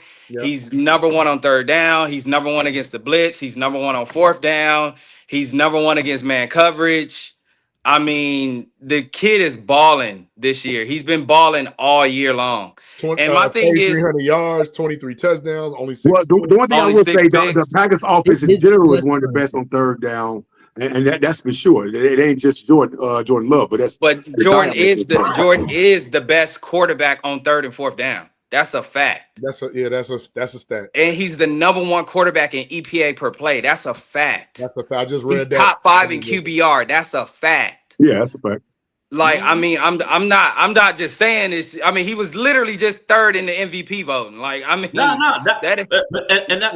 not that's not. He has all those cute stats, but it's just always seemed like it's something like he's going to make that critical error somewhere along the line. It's going to cost him. He don't give y'all that piece of shit Aaron Rodgers vibe. He don't give y'all that Brett Favre. Well, see, here's the thing. Here's the thing. Aaron Rodgers' 3rd year didn't give me that Aaron Rodgers vibe. But that's what people. 5th year now. This is Jordan Love's 3rd year as a starter. As a starter, 5th year overall. 5th year in the league. When Aaron Rodgers, people love, like, it's funny because we live in a society where I always say, like, we live in a microwave society. Yeah. People want shit instant. And we live in a society where people forget shit. People forget shit. They really do. Yep. Mind you, Jordan Love in his 3rd season so far, we'll see how this season ends. Because with Aaron Rodgers, they ended with a Super Bowl. We'll see how this season ends for Jordan Love. But so far, he's better than Brett and Rodgers right now. Statistically, he's better. Yeah. He's better. Right now, So at this particular point in their careers, at the 3rd-year mark. At this time in Rodgers' career, Favre's career, at this point in their career right now, Jordan Love is better. He's better than both of those Hall of Famers. That's a fact. People forget, mind you, people forget. Rodgers had missed the playoffs twice, was on the verge of missing the playoffs twice the year he won the Super Bowl. Mm-hmm. We beat y'all and we needed help to get in. Yeah. People forget that. Y'all beat us by 6 points in that damn game. Exactly. And we got in as the 6th seed. Yeah, Rodgers he didn't play well in that game either. Like exactly. Mind you, bro. Mind you. He didn't win his first playoff game until that Super Bowl run. That is true. I remember they were talking about he was a bust. Right. And people was talking about he was a bust. And he was in his 3rd year as a starter. People forget that. People love to forget that. Jordan Love has made it to the playoffs in back-to-back seasons. Something Favre and Rodgers never did. And he won his first playoff game as a 7th seed, beating the number 2 seed Dallas. Beat the bro, they were favored by a touchdown or more in that game. They always beat Dallas. Dallas ass don't ever show up, so that's not. Regardless, I gotta say something before. Regardless, that's what he did. That was division-winning Dallas, y'all. That was exactly 16-0 and at home Dallas. Right. That was never show up in the playoffs. You absolutely right. I want to come back on a few things because I have to start it off with this when you said that he's better at his time in Aaron Rodgers and Brett Favre. You smoke crack, don't you? You smoke crack, don't you? Listen, Brett Favre. Let me go, Chicago. Let me go. Neither Aaron Rodgers or Brett Favre had a genius offensive-minded head coach as Matt LaFleur. That's bullshit. That's bullshit. That's so bullshit. Stop it. Stop it. That's bullshit. Mike McCarthy. Mike Holmgren was pretty damn good, Frank. Mike Holmgren was pretty damn good. Exactly. Mike Holmgren won a damn Super Bowl with Brett Favre.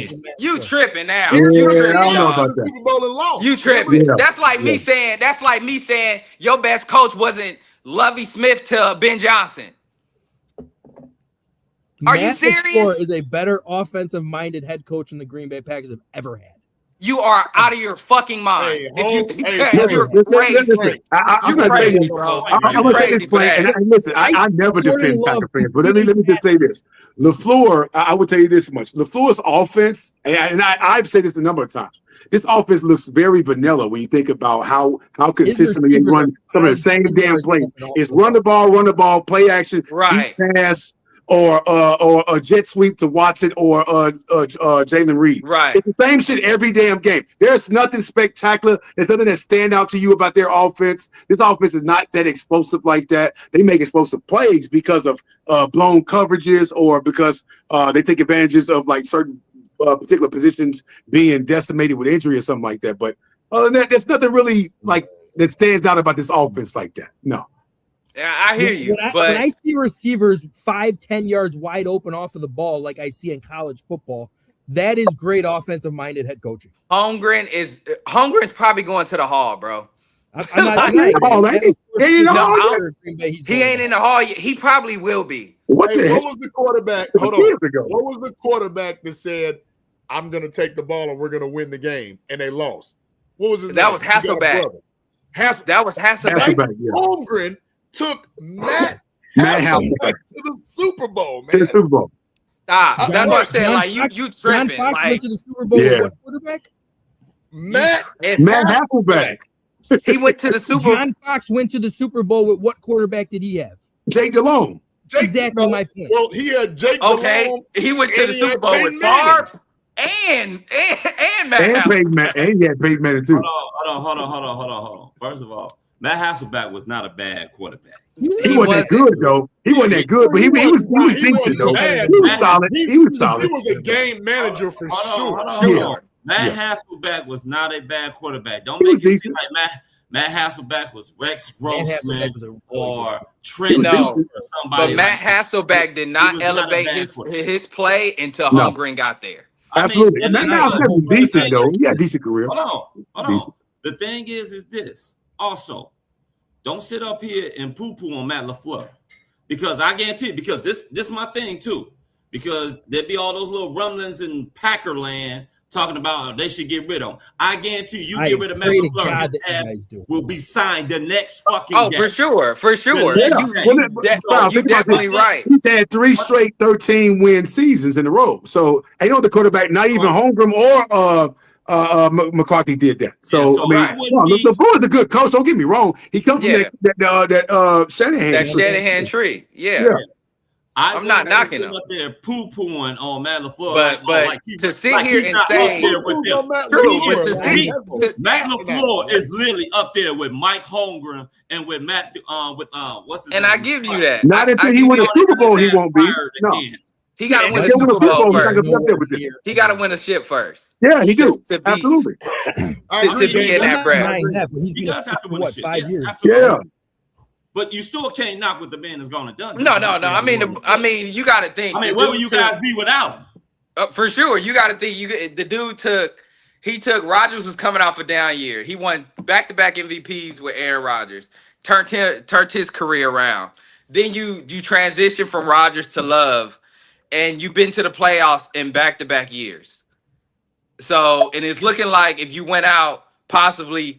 You're probably going to the playoffs too again. So to sit here and so I'm not knocking Matt. I'm not saying he's a bad coach. He's one of the best coaches in the league. I don't think he'll get the credit. Here's the thing. I don't think Matt LaFleur or Jordan Love will get the credit they deserve until they win a Super Bowl. That's fair enough. That's fair enough. I don't care what no one says. It doesn't matter how good Jordan Love plays. It doesn't matter how good Matt LaFleur coaches. They will not get the credit they deserve until they win a ship. But in my opinion, just because Mike McCarthy won a Super Bowl, he is not a better coach than Matt LaFleur. Well, he went. I don't care what remember anybody. He won one, lost it one. Is not.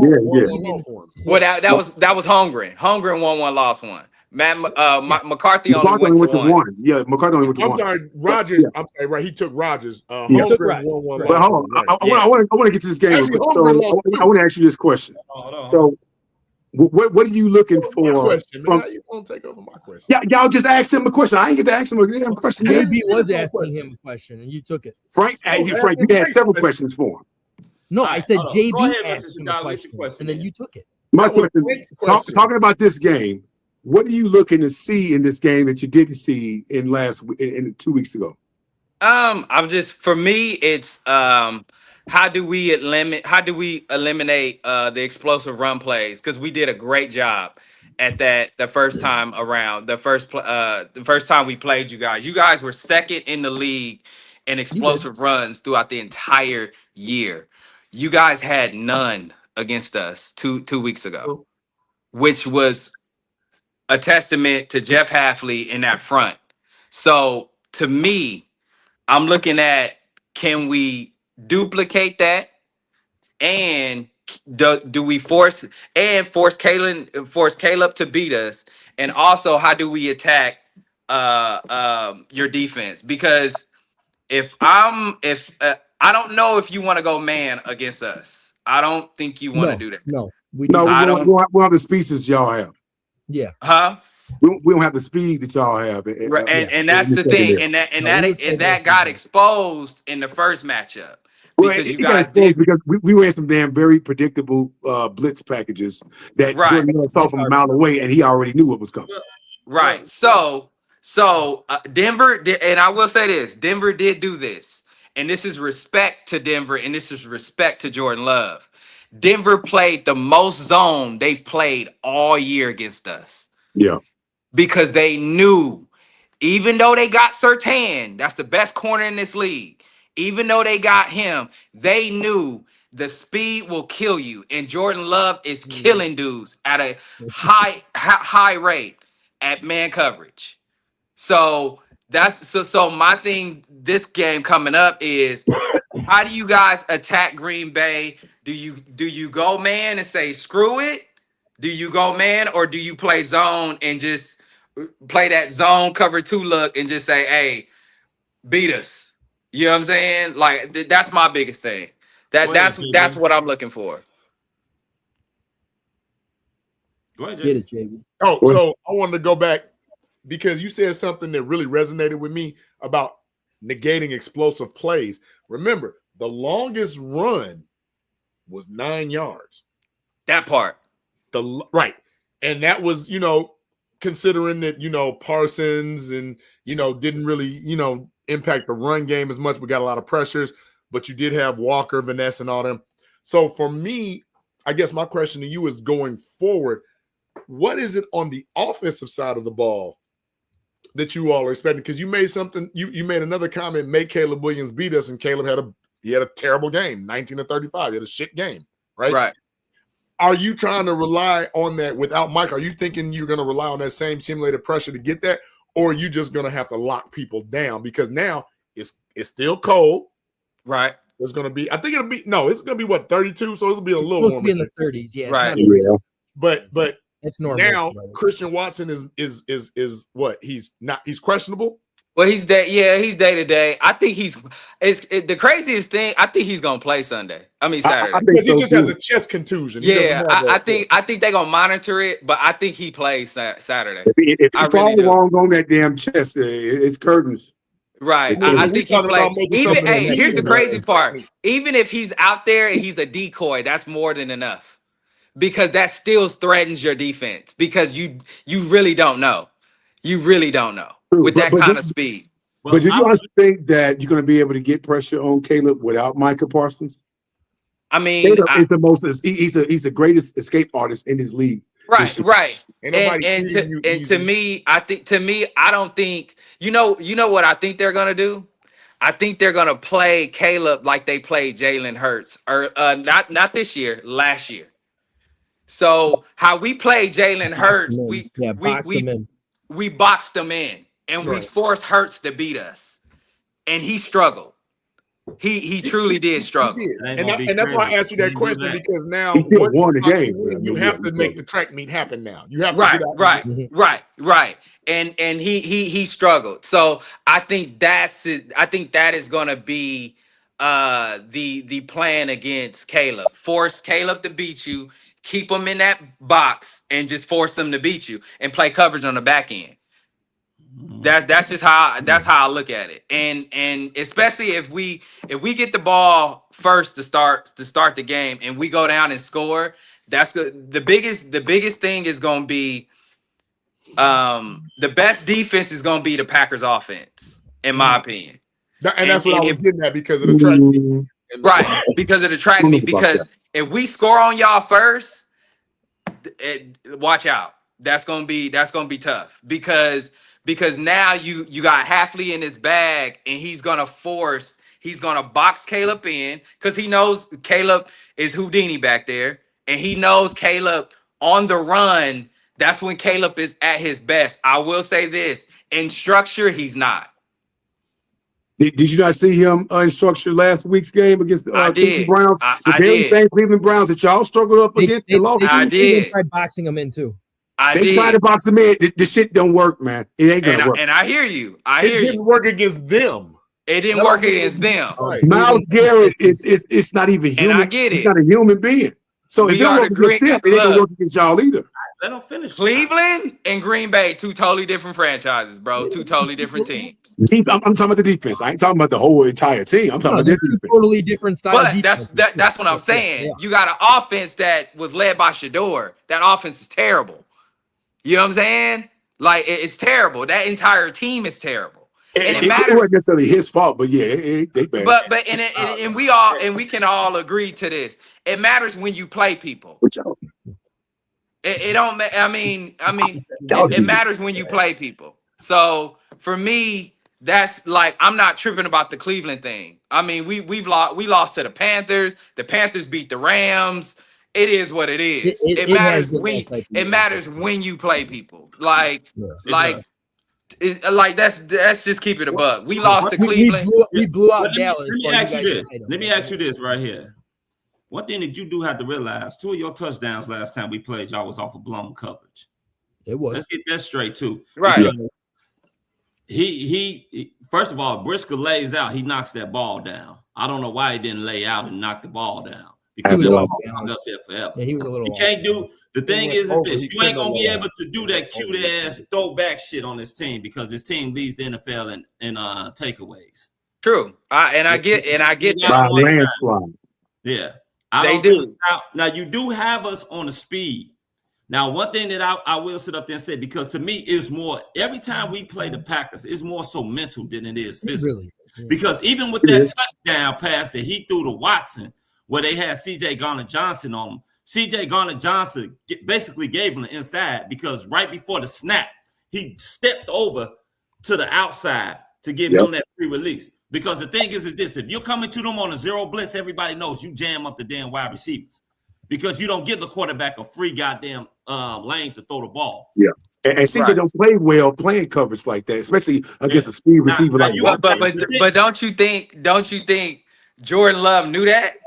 That's why he threw the ball. Yeah, that's why he threw the ball. He took advantage of it. Here's the crazy part. During that play, that same play you're talking about, he canned to that pass play because that was actually we were going to run the ball. That's what I said. He checked into it. He checked into that because he saw CJ on Watson. Yeah. That's why I'm sitting up there saying the thing is this though. So that's not blown coverage. That's not. That's quarterbacking one-on-one. That's No. He was talking about blown coverage on the other touchdown. He was talking about on the other touchdown. Brisker didn't get deep enough. Jordan saw that. Brisker didn't get deep enough. There was supposed to have been another guy back. He didn't come back. It was supposed to be over the top help back there. Right. And Jordan saw that. That's why he threw it the way he threw it. And that's why I said that was a blown coverage. That was blown coverage right there. It was blown coverage. Two of your TDs, the only TD. Technically not blown coverage, guys, because you had single high. You had single high. Nobody was on him to the last minute, JB. That's blown coverage. Are you going to let me talk? Goddamn. You had single high. And the first cardinal rule in single high is if that safety comes up and threatens the middle and you go over the top. And that's that's not necessarily blown coverage. That just means that you read something that wasn't there. Was blown. Where the safety the coverage was blown, JB. The corner was supposed to be blocking him the whole time, and he wasn't. He let him go. Okay. Let him go. Your boy right, though. Your boy telling you right. It was single high. It was single high. There is nobody. So what was going on? Tell me this. What was going on the other side then? Because there was a man. The thing was this. There was a man that's supposed to Kevin Byard. He came up, but Jalen Johnson was supposed to have been back. He supposed to been back. Yes. He didn't get deep. He didn't get deep enough. Jalen Johnson and Kevin Byard. Jalen wasn't even near it. That's what we're saying. Jalen was supposed to be back there. Dude, if you again, quarterback one-on-one. If you have single high and you attack the seams, whichever way he goes or comes up, you take the opposite. Yep. That's what happened with Bo Melton. That was not a blown coverage like I'm passing you off to I wasn't talking about the Bo Melton. I was talking about the first Watson touchdown. That was the blown coverage with Brisker because everybody think that's Brisker's fault. That wasn't Brisker's fault. When you're in single high, you got to get the Chris Conte. You got to get off the screen and get back. And get back. Get the deepest. And they didn't get and he didn't get deep enough. That's why Jordan Love rainbowed that pass over his damn head. Like, bro. Like, it's quarterback in one. Look, here's the crazy shit. I know a lot of people don't want to come to grips with maybe the Packers did it again with another quarterback. I understand that, especially from rival fan bases and everything. But to sit here and think that Jordan Love is possibly mid when he is pretty much leading damn near every fucking category you can possibly think of this year is crazy as hell to me. No, he's good. He's good. I don't think he's a top 5 quarterback, though. I think he's good. And that's cool. That's cool. Here's the crazy part, though. We got a $5 chat. We got Ann Stewart says, what team has the Bears played this season that was able to keep Williams in the pocket? I don't know. Detroit. I don't know. That's been the big thing. There hasn't. And Detroit Cleveland was tried about the only one I can think of. That was a big thing. Cleveland tried boxing. They played Detroit the first time. That was about the only one I can think of. Minnesota tried. They weren't even able to do it. Minnesota tried. Minnesota tried. This was the second game they did do a better job. Yeah. And that's the thing, though. That's not just Caleb. That's also Ben Johnson building schemes because they know that it's coming too. He's able to get. I think Ben Johnson, the crazy thing about Ben Johnson, I think he wants Caleb to stay in the pocket like no other. But he knows if he knows Caleb is going to break structure. Here's the crazy part. I'm a Los Angeles native. I'm a USC guy. Okay? So I watched Caleb throughout his entire career damn near. Okay? I went to Boise State, graduated from Boise State University. Okay? So appreciate that. So I watched Caleb throughout his entire USC career. My biggest issue with Caleb was, especially his last year, he didn't play within structure. No, he didn't. And the crazy part about that is the crazy part about that is he left so many plays not playing in structure. Mm-hmm. He left so many plays on the field not playing in structure. Now. And he does it now. And here's he's starting to be coached out of that, though. If you see, it's hard to be coached out of that, bro. It is hard to be coached out of that. Yeah, I don't mind that having that in your back pocket. When he makes a wild play for you guys, when he makes that wild play for you guys out of structure, it's see, look, he cooking, look. But you cannot live and die on that. I said, you cannot live and die on that. And listen, this last game was a true testament to him staying in the pocket, planting his feet, and being able to deliver the damn ball. And I get that. Velocity, and that's starting to happen now. Ben Johnson knows that he has that talent in him to do so. He's obviously slowly but surely bringing it out of him. It's gonna be tough to coach that out, bro. Because Ben Johnson is equipped to do it. I feel like Ben Johnson. This is the thing. You said that you a Caleb fan. I mean, well, you seen him at USC. So tell me this, because I seen him at USC too, and it's some things that you missing too. Why was he doing that a lot of times? Well, for one, to me, that's his nature. That's what he does. He plays out of structure. That's where he excels. That's why that's how he won a Heisman. So tell me, did he have a good offensive line? No, he did not. No, he did not. His last year at USC, no, he did not. No, he had a good defense. He had good offense. That's what we keeping it to, because you said his last season. Right. His offensive line was shitty. Terrible. Right. Also, number two, out of every quarterback in the NCAA last year, they probably had the worst defense. So he had more pressure on him to sit up there and have to score near every single time that they touch the ball, which is going to make you do a lot of those. Play off script. Off script. And that USC defense got cooked against Utah. Yeah, they did. I was at that game. Like in Vegas, I was at that game. That USC defense got their ass cooked against Utah. And Caleb was pissed about that game. Pac-12 defenses. He's playing against NFL defenses. Of course. Right. Structure. Pac-12 was always overrated. But alive. Right. And I think that's where at the end of the day. I get what you're saying, but what I'm sitting up there telling you is the reason why he's doing this shit. Right. Not because yes, you have in the NFL, you do have to play in structure. We get that. He's been playing in structure more than he has any time in his life. And the only two receivers he had was Sidney Wright, Jerry Wright's son, and Jordan Addison. Yeah, Addison. He had Wright's son. Oh, he had London. I want to say he had London. Drake London came out before he got there. Yeah, Drake London was 2 years already. No. It was Jordan Addison and Jerry Wright's son. Those are the only two ones that you can remember. But anyway, let's go ahead. Let's get into, since you're here, let's go ahead and get into some predictions. Yes, sir. So, you go ahead. You the guest. Go ahead. Give us your prediction on the game. Oh man, I think this is. I mean, a rivalry game. It's always tough, but I think Packers win 24-20.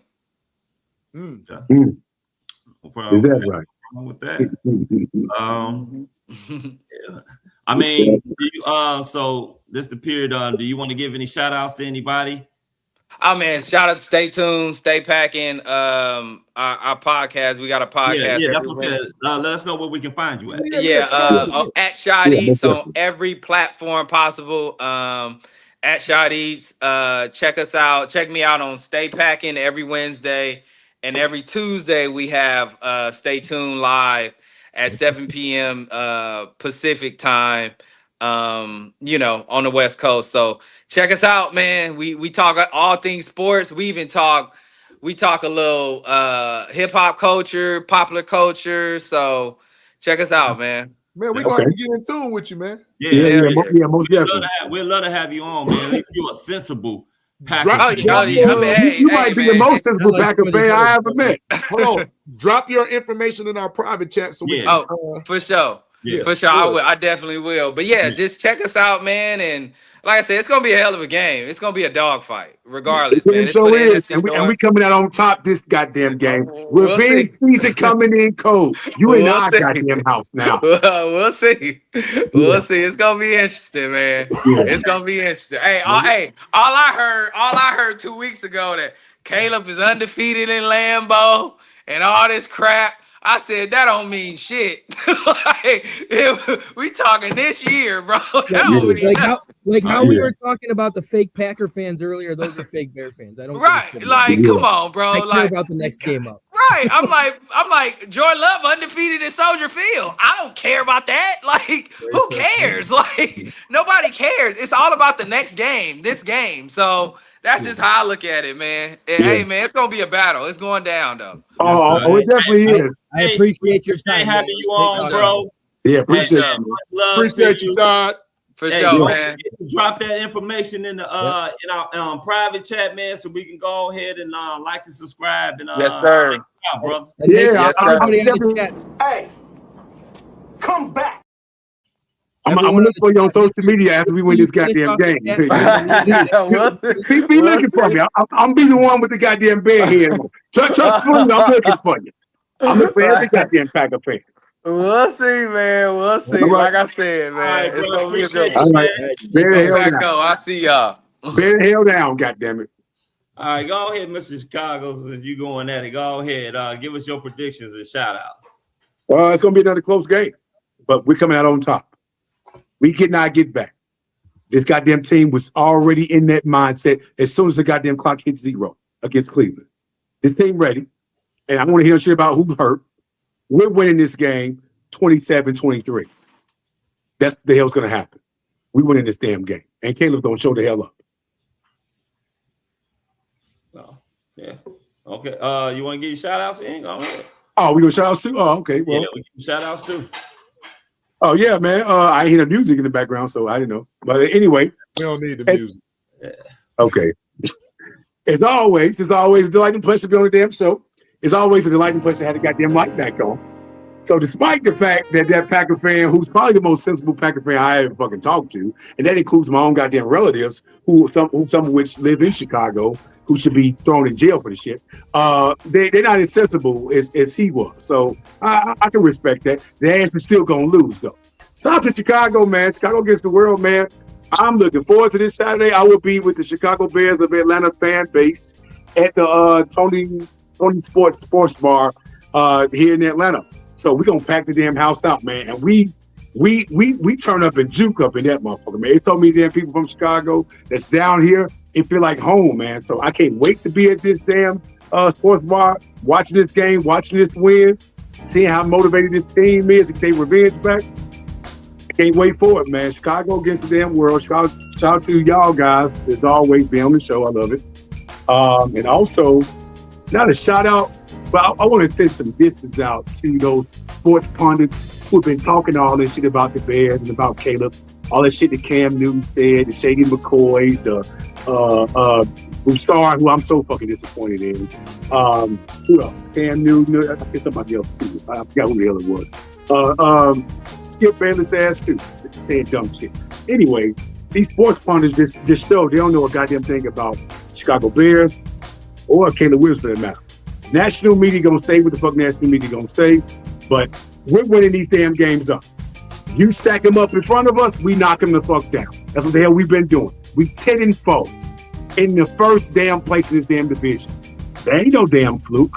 So get ready and buckle up, because this goddamn game is going to be 11-4. You can damn book it. Fuck Green Bay, fuck the city, fuck the stadium, fuck the team, fuck the musty-ass state of Wisconsin. It ain't gonna never damn change. Bear your goddamn asses down. Chicago against the damn Bucks. Let's go, man. Shit. I'm so fucking ready right now. Okay, go ahead, Frank the Tank. All right, so start off prediction type wise and everything. Stay doing that, man. Ruins everything. I swear to God, man. That was an honest accident. Dude, I swear to God, get out of here. I'm here to tell you right now, we don't care. Let me tell you, we don't care. You don't just pop in with just his head, though. Like white Candyman. The white Candyman. What is with that? So predictions on that, I'm gonna give Bears victory on this one as well. I think Jordan Love's gonna start it off with a few more picks. I think Edmonds coming back is gonna be massive, and it's really gonna affect Jordan Love up the middle of this game. Watson might be back, but I don't see him 100%. I don't see him getting those bumps and bruises the last whole game, in my opinion. I got Bears 30-20. I think Parsons is going to be a massive hit. And like he said, their plan is to box in Caleb Williams. You can try to plan that. It ain't going to work, like, in my opinion. A lot of people have tried doing that, and it has not worked. And then you're going to be messing up everything else you're doing, because that's the main goal that you're going to be trying to do. So that's my prediction. Shout outs, I don't really got much. Shout out to you guys Tuesday. Tuesday is always a great night. Got to give a shout out to my Bears for 31 points, man, to a second-ranked defense is impressive. What anybody says, impressive. I don't care how you get it. Got to give a shout out to Caleb Williams. 1,000 plus passes with the fewest interceptions in NFL history. That's a tremendous achievement for somebody that everybody on this panel was worried about coming into the draft was him turning the ball over. And he's not doing that. So I gotta give him a think shot. it was more so about his fumbles, not about his It is, but I mean, he's not fumbling the ball either. He's doing a very good job of avoiding contact to the point where the ball is liability. Because he used to hold that ball like a loaf of bread. Yep. And so, gotta give him a shot. His pocket awareness is amazing. Yeah, absolutely. I don't know how the hell he gets out of this. All I want. But other than that, good, better, best, baby. I'm loving that term right now. Love it. Next man up, Bear Packers. Let's do it. That's all I got. Is Josh Jacobs banged up too? Because there's some uncertainty. Their whole about running back core is banged up right JP. now. From what I heard, they're all playing. Okay. Josh Jacobs is definitely playing. He's on a pitch count. They didn't have a problem last week or the week against us. So, expect except for Micah, expect everybody else to pretty much play. Well, a few other people too. Yeah. No, except for Micah. We have to look at that receiving core. Just because you hurt your chest don't mean you're not going to play. This is a big game. So I expect Christian Watson to play. I just do. And I would say the way that Josh Jacobs ran the ball against us, Josh Jacobs, he had a touchdown last night. Was that last night? Sunday night? They only ran him 12 times, but hell, he had 73 yards in a 40-yarder. So they didn't have to run. He was on a pitch count, so he's well rested. 12 carries. He's well rested. So expect him to play. Shout out to you guys coming in, and you know what Tuesdays mean to me. So I'll shout out to you, Frank. I wanted to give you this particular shout out because at 7:02, somebody at Bears Down 05F said, "Love you all, but man, I need to ask why is the Tank not doing YouTube Shorts anymore? I feel like y'all lost steam, and those videos he did were priceless. I will be back when he starts again." So shout out to you, Tank. Real talk. The audience is talking. They like your shorts. Let's get back to them. Let's figure out what we got to do. So that's a testament. So shout out to you for that. And shout out to Bears Down. Easy popping in and out. Shout out to Easy. Sis, Andrea Smith. Literally popping in and out. Literally. Skylark. Skylark was back, y'all, this week. Frank O'Dowd. Thank you. Wonder who that guy is. Ant Stewart, one of our P1s who's also on our pregame show. Thank you, Ant Stewart, for chiming in early and often. FGB Bear Down 18, thank you. Crooked Commission, our super producer in the back, thank you. Team Leah, Team Logan, thank you for chiming in. We appreciate you. Stay tuned live. We appreciate, I believe that's a new one. Good, better, better. Thank you for chiming in. We appreciate it. Bearski Film, of who Bearski was on last week and broke down a couple things for us. Check him out. Got some of the best highlights and breakdowns on the internet. Harry Bird. Yes, Harry, we are trying to stay warm. Harry, it's going to be 40-something and 50 the next 2 days. We got a heat wave. So send some of the Tampa love up here, brother. We appreciate it. They call it a heat wave. That's so funny. Roma Doomsday's dad. Thank you for chiming in. We appreciate you. Al Bundy. Al Bundy goes for 2. We appreciate you, Al Bundy. Let's see who else we got. Chat was lit. It was oh my God, it was so much back and forth, and we appreciate it. Like when the Jeanette Johnson, one of our P1s, thank you for chiming in, Jeanette. When you have the chat just going and going and going, that's how you know we got this thing going on good, right? We doing something. Darius D. Jones, thank you, Darius, for chiming in, becoming one of our P1s. Thank you. David Carter, I believe David's a new one, but thank you, David. We appreciate you. Keep coming in. Keep joining us on the Chicago Clubhouse podcast. Lola Monroe. Thank you, Lola, a.k.a. Lola Bunny. We appreciate you, Lola. Thank you. Manuel Valverde came back. Thank you, Manuel. We appreciate you. Love to see that. We also, let's see, David. Okay, a lot of, hey, they was going at it. Love the interaction on the chat. Lorenzo Clemens, our resident Big Ten referee, and the person that keeps us sane. Thank you, appreciate you.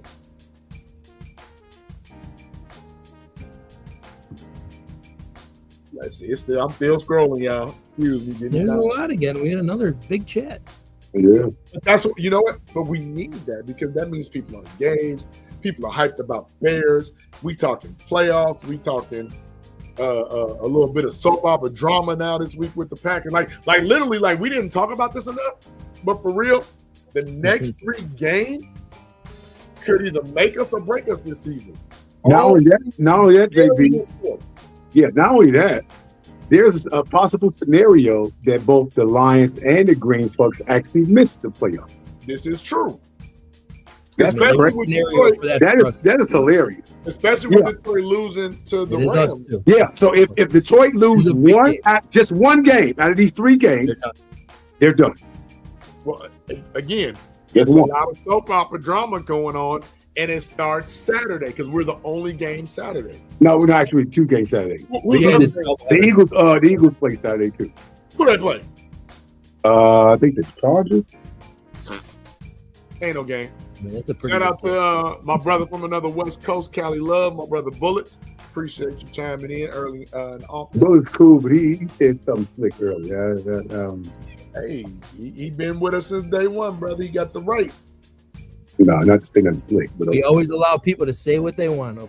Marshall Ray, I believe Marshall Ray is a new one. I want this game so bad, and I'm an AR fan Sunday too. Okay, interesting, Marshall Ray. This is a big game for something that matters way more than just the Bears-Packer rivalry. Absolutely, like, there's a lot of implications, a lot of stipulations, man.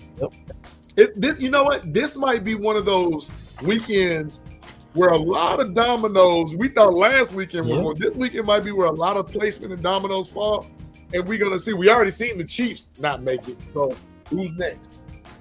You know. Oh my God, Mrs. Chicago still mad about my Myles Garrett comment. I don't. Hey, you know what?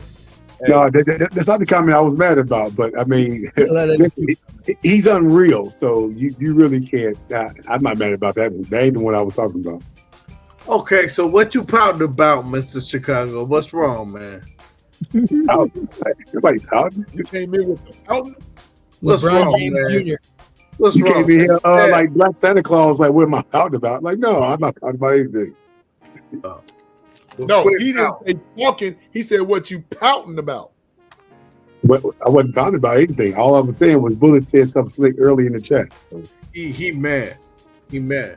He big But man. you know what? you know, Listen, not my even man the they won, so he didn't mean it. He ain't mean it, man. Hey, yes, he did. Look, meant every word of it, bro. Every word of it. He just playing with you, You know man. He Bullet, didn't mean meant it. it. He didn't mean it. It's all good, Listen, bro. you look like I'm upset. Not at all. I just said he said something sounded slick and I like ain't it. forgot it. Bro, I'm mad. I just said he said something slick and I ain't forgot it. That's all.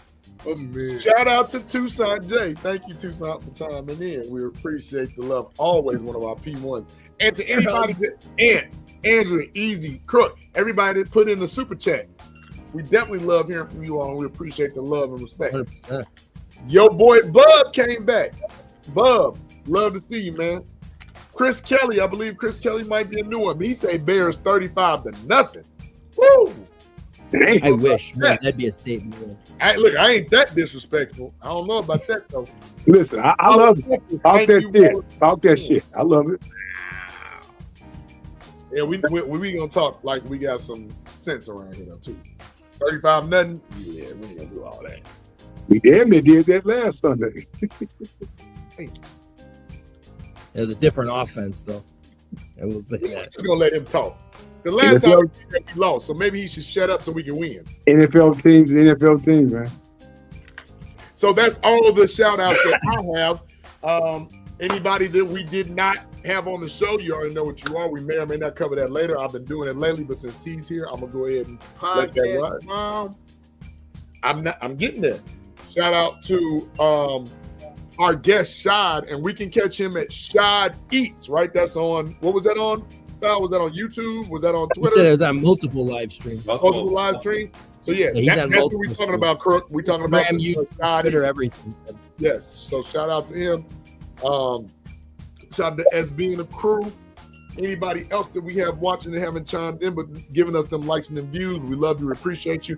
And if we only have one person watching the podcast show, that little eyeball got one view, we know who it is. The podcast mom, most affectionately known as Miss Sandra Minham Holmes. On the count of three, y'all. 1, 2, 3. Hi, Mom. Hi, Mom. Hi, Mom. Hi, Mom. Oh, God. Easy. That looks You have to get us with a God. Can you stop popping up like a damn one of them little things you like twirl and just pop the Joker He thing? popping up like Pennywise and shit. He damn near got Damn near. Yeah. Easy space. Okay, so I harvested children that come every 27 years. Yes, thank you. Jack in the Box. That's exactly what the hell it is. I'm gonna give my shout outs here real quick. Well, at least I'm gonna try to be quick.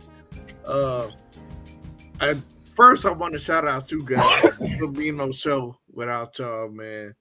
And yeah, I mean the way I pop in and out, the way my life moves, man, y'all just adjust and go with it. So I'm appreciative of that. Chris or Foul, I appreciate you for braving the cold with me the other day because it was cold as fuck outside. But you came last minute to the football game with me and sat out there and froze them motherfucking balls off too. So I had to put damn hand warmers in my shoes. They make toe warmers now. You know that. Yeah, right? yeah, you better get a coat warmer or some shit, man.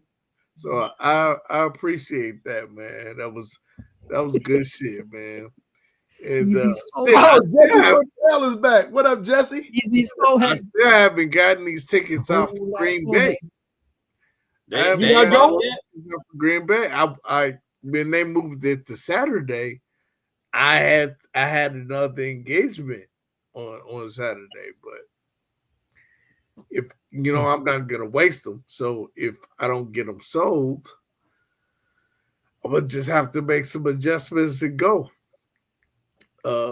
It's not gonna be nearly as cold though. Thank God. It must be 30s, like a normal day in Chicago. Yeah, like a normal cold day, and that's good. I'll take that. I also want to shout out the chat, and I haven't said this in a long time. I appreciate everybody in chat. We appreciate everybody in the chat. Thank you for commenting, especially the ones who paid to comment and ask questions. We appreciate that. However, if you did not participate in the chat and you did not comment, you are officially L for love. Good times. Yes, you are officially a lurker, but we appreciate you anyway because you're giving us that view. You're watching. But you can comment. You can say something. It's okay. We're not going to bite your head off unless you're a Packers fan. But thank you. Thank you. We appreciate y'all. Where we watching the game on Saturday? A lot Look of like people, your ass gonna be going. well, I'll go to the damn game and go heckle one of them damn Packer fans. If I don't go, one of my options is going to be Visions. Oh, you want to party with them fools? I don't even think we got to have that anymore, But man. you got to have vision. Hey, listen, I've seen videos of the folks at Vision, and they be packing that damn place out, man. It's popping. On Sunday for the Bears game, they be packing that place out. It's I wish I was at home for it. So if y'all get a chance, people in the chat, JB, Chris, Frank, even Mr. Chicago and Atlanta. Listen, if I was going to be at home, I definitely would have been up there, or I probably would have get a chance. What? Check out Visions. I got Vision. It's right there on the 85-inch. I'm not going to no goddamn Visions. Of course, you're Grinchy. You're not going. You don't like being around people. What is wrong with you, JB? Hell no! I need to be in the front of my room. I don't want to hear no music. I want to be where I am, where my people. In case I got to break a TV or something and throw this size 15, I'm not gonna get kicked out or arrested. Leave me alone. Don't break the TV, man. Oh, yeah, you had size 15 like me then. Oh, okay. Yeah, I knew we was kids somehow, but yeah. Well, yeah, that's crazy though. People in the chat, God damn it. People in the chat, if you get a chance, go check out Visions. It's always popping. The food is good. They open for your drinks. It's a good time. Hey, Jesse said, I got 30 people come to my house for Christmas Saturday. He said, I already told them, fuck off. I'll be in the garage. Right on, Jesse. Right on. All right. So I think that might be it for my shouts. I'm not going to name everybody that was in the chat, but I do want to mention the podcast therapist that was in the chat. She was on fire. Well, always is. Too. The podcast therapist, Dr. Schmitz. She gives us a lot of therapy. What? Watching. I just gotta get my shout outs in after you done. Oh, Chris didn't shout out? No. There are a few people in the chat who said that. I ain't giving shout out. Y'all shouted out already. Okay, I'm done. Yeah. I'm done. I'll come in after you, Chris. What's your prediction? Yeah, your predictions too. My prediction is 100-3. Bears or Packers? Bears. No, just wanted to make sure. Honestly, probably like 28-17 Bears. They're gonna find a way to win the game. I believe that. Yeah. Okay. Well, my prediction is pain. All right, Clubber. Yeah. Pain. I got the score to probably be 24-21 Bears. Probably gonna be a close game. Cairo Santos. Cairo. I was about to say Cairo. Cairo game winner. So might be a game and with Chicago just stop crying. I'm hoping that it's not. I'm hoping it's probably a little bit more lopsided towards the Bears' way. I don't have to rely on Cairo ass. I think this team is really focused. I think this team is ready. It's time to show up now. All the talking to the Packers fans, because we really can't talk, to be honest with you. We can't talk because they've been beating our ass, you know. we still prideful. We still gonna talk shit, but it's like we beat them last year, but we beat them again this year. Yeah.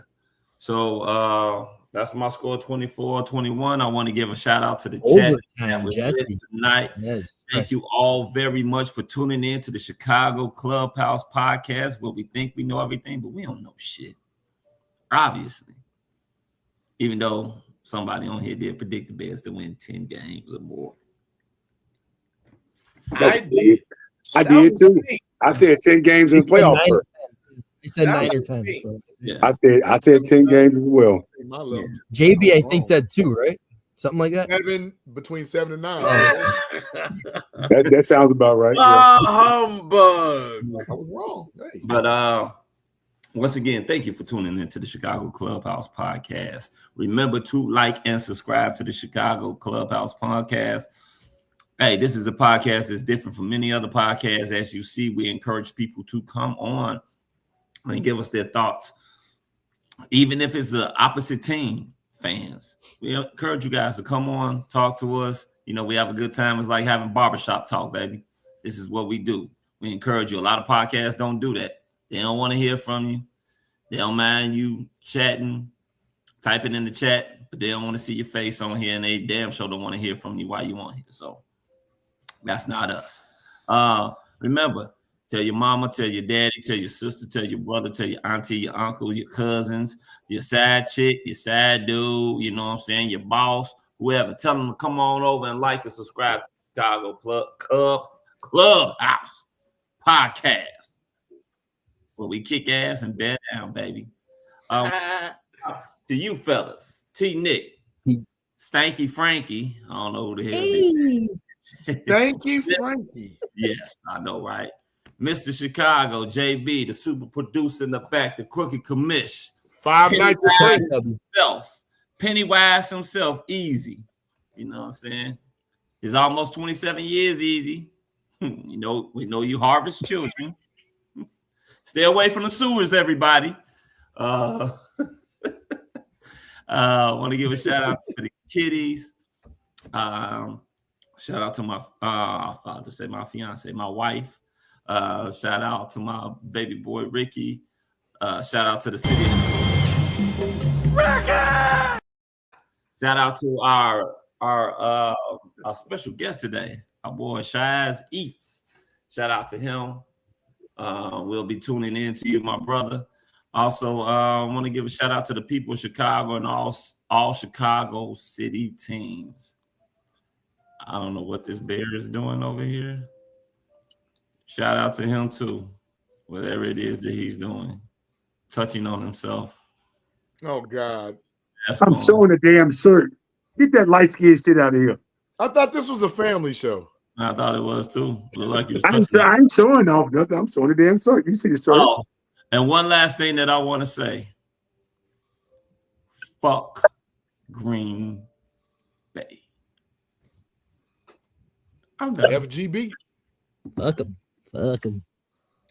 So, T, if you want to end it or I can end it, it don't matter. I can take it. Go ahead, take it.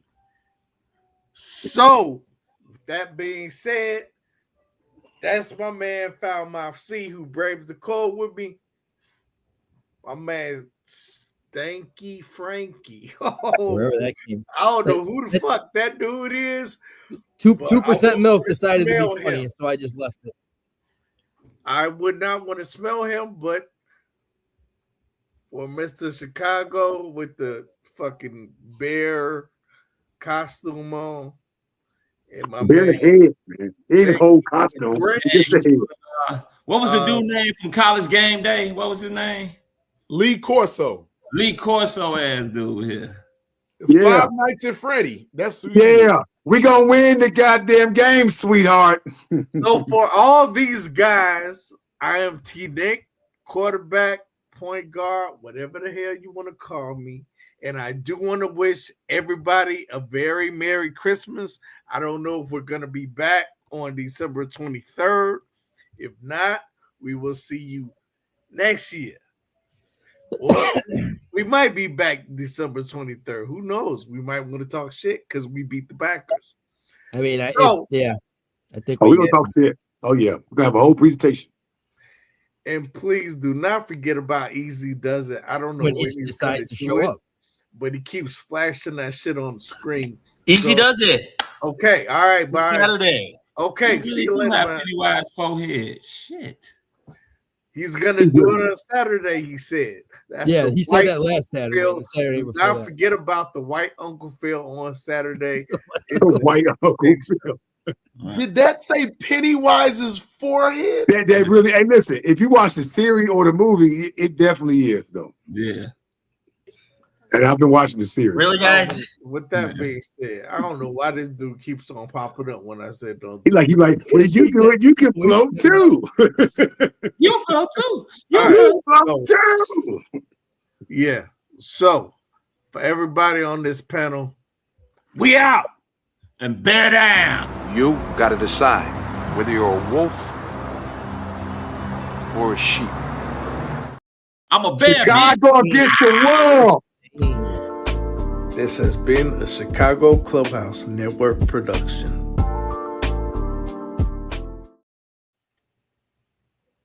Good night, Philly. It's Chicago. Yeah.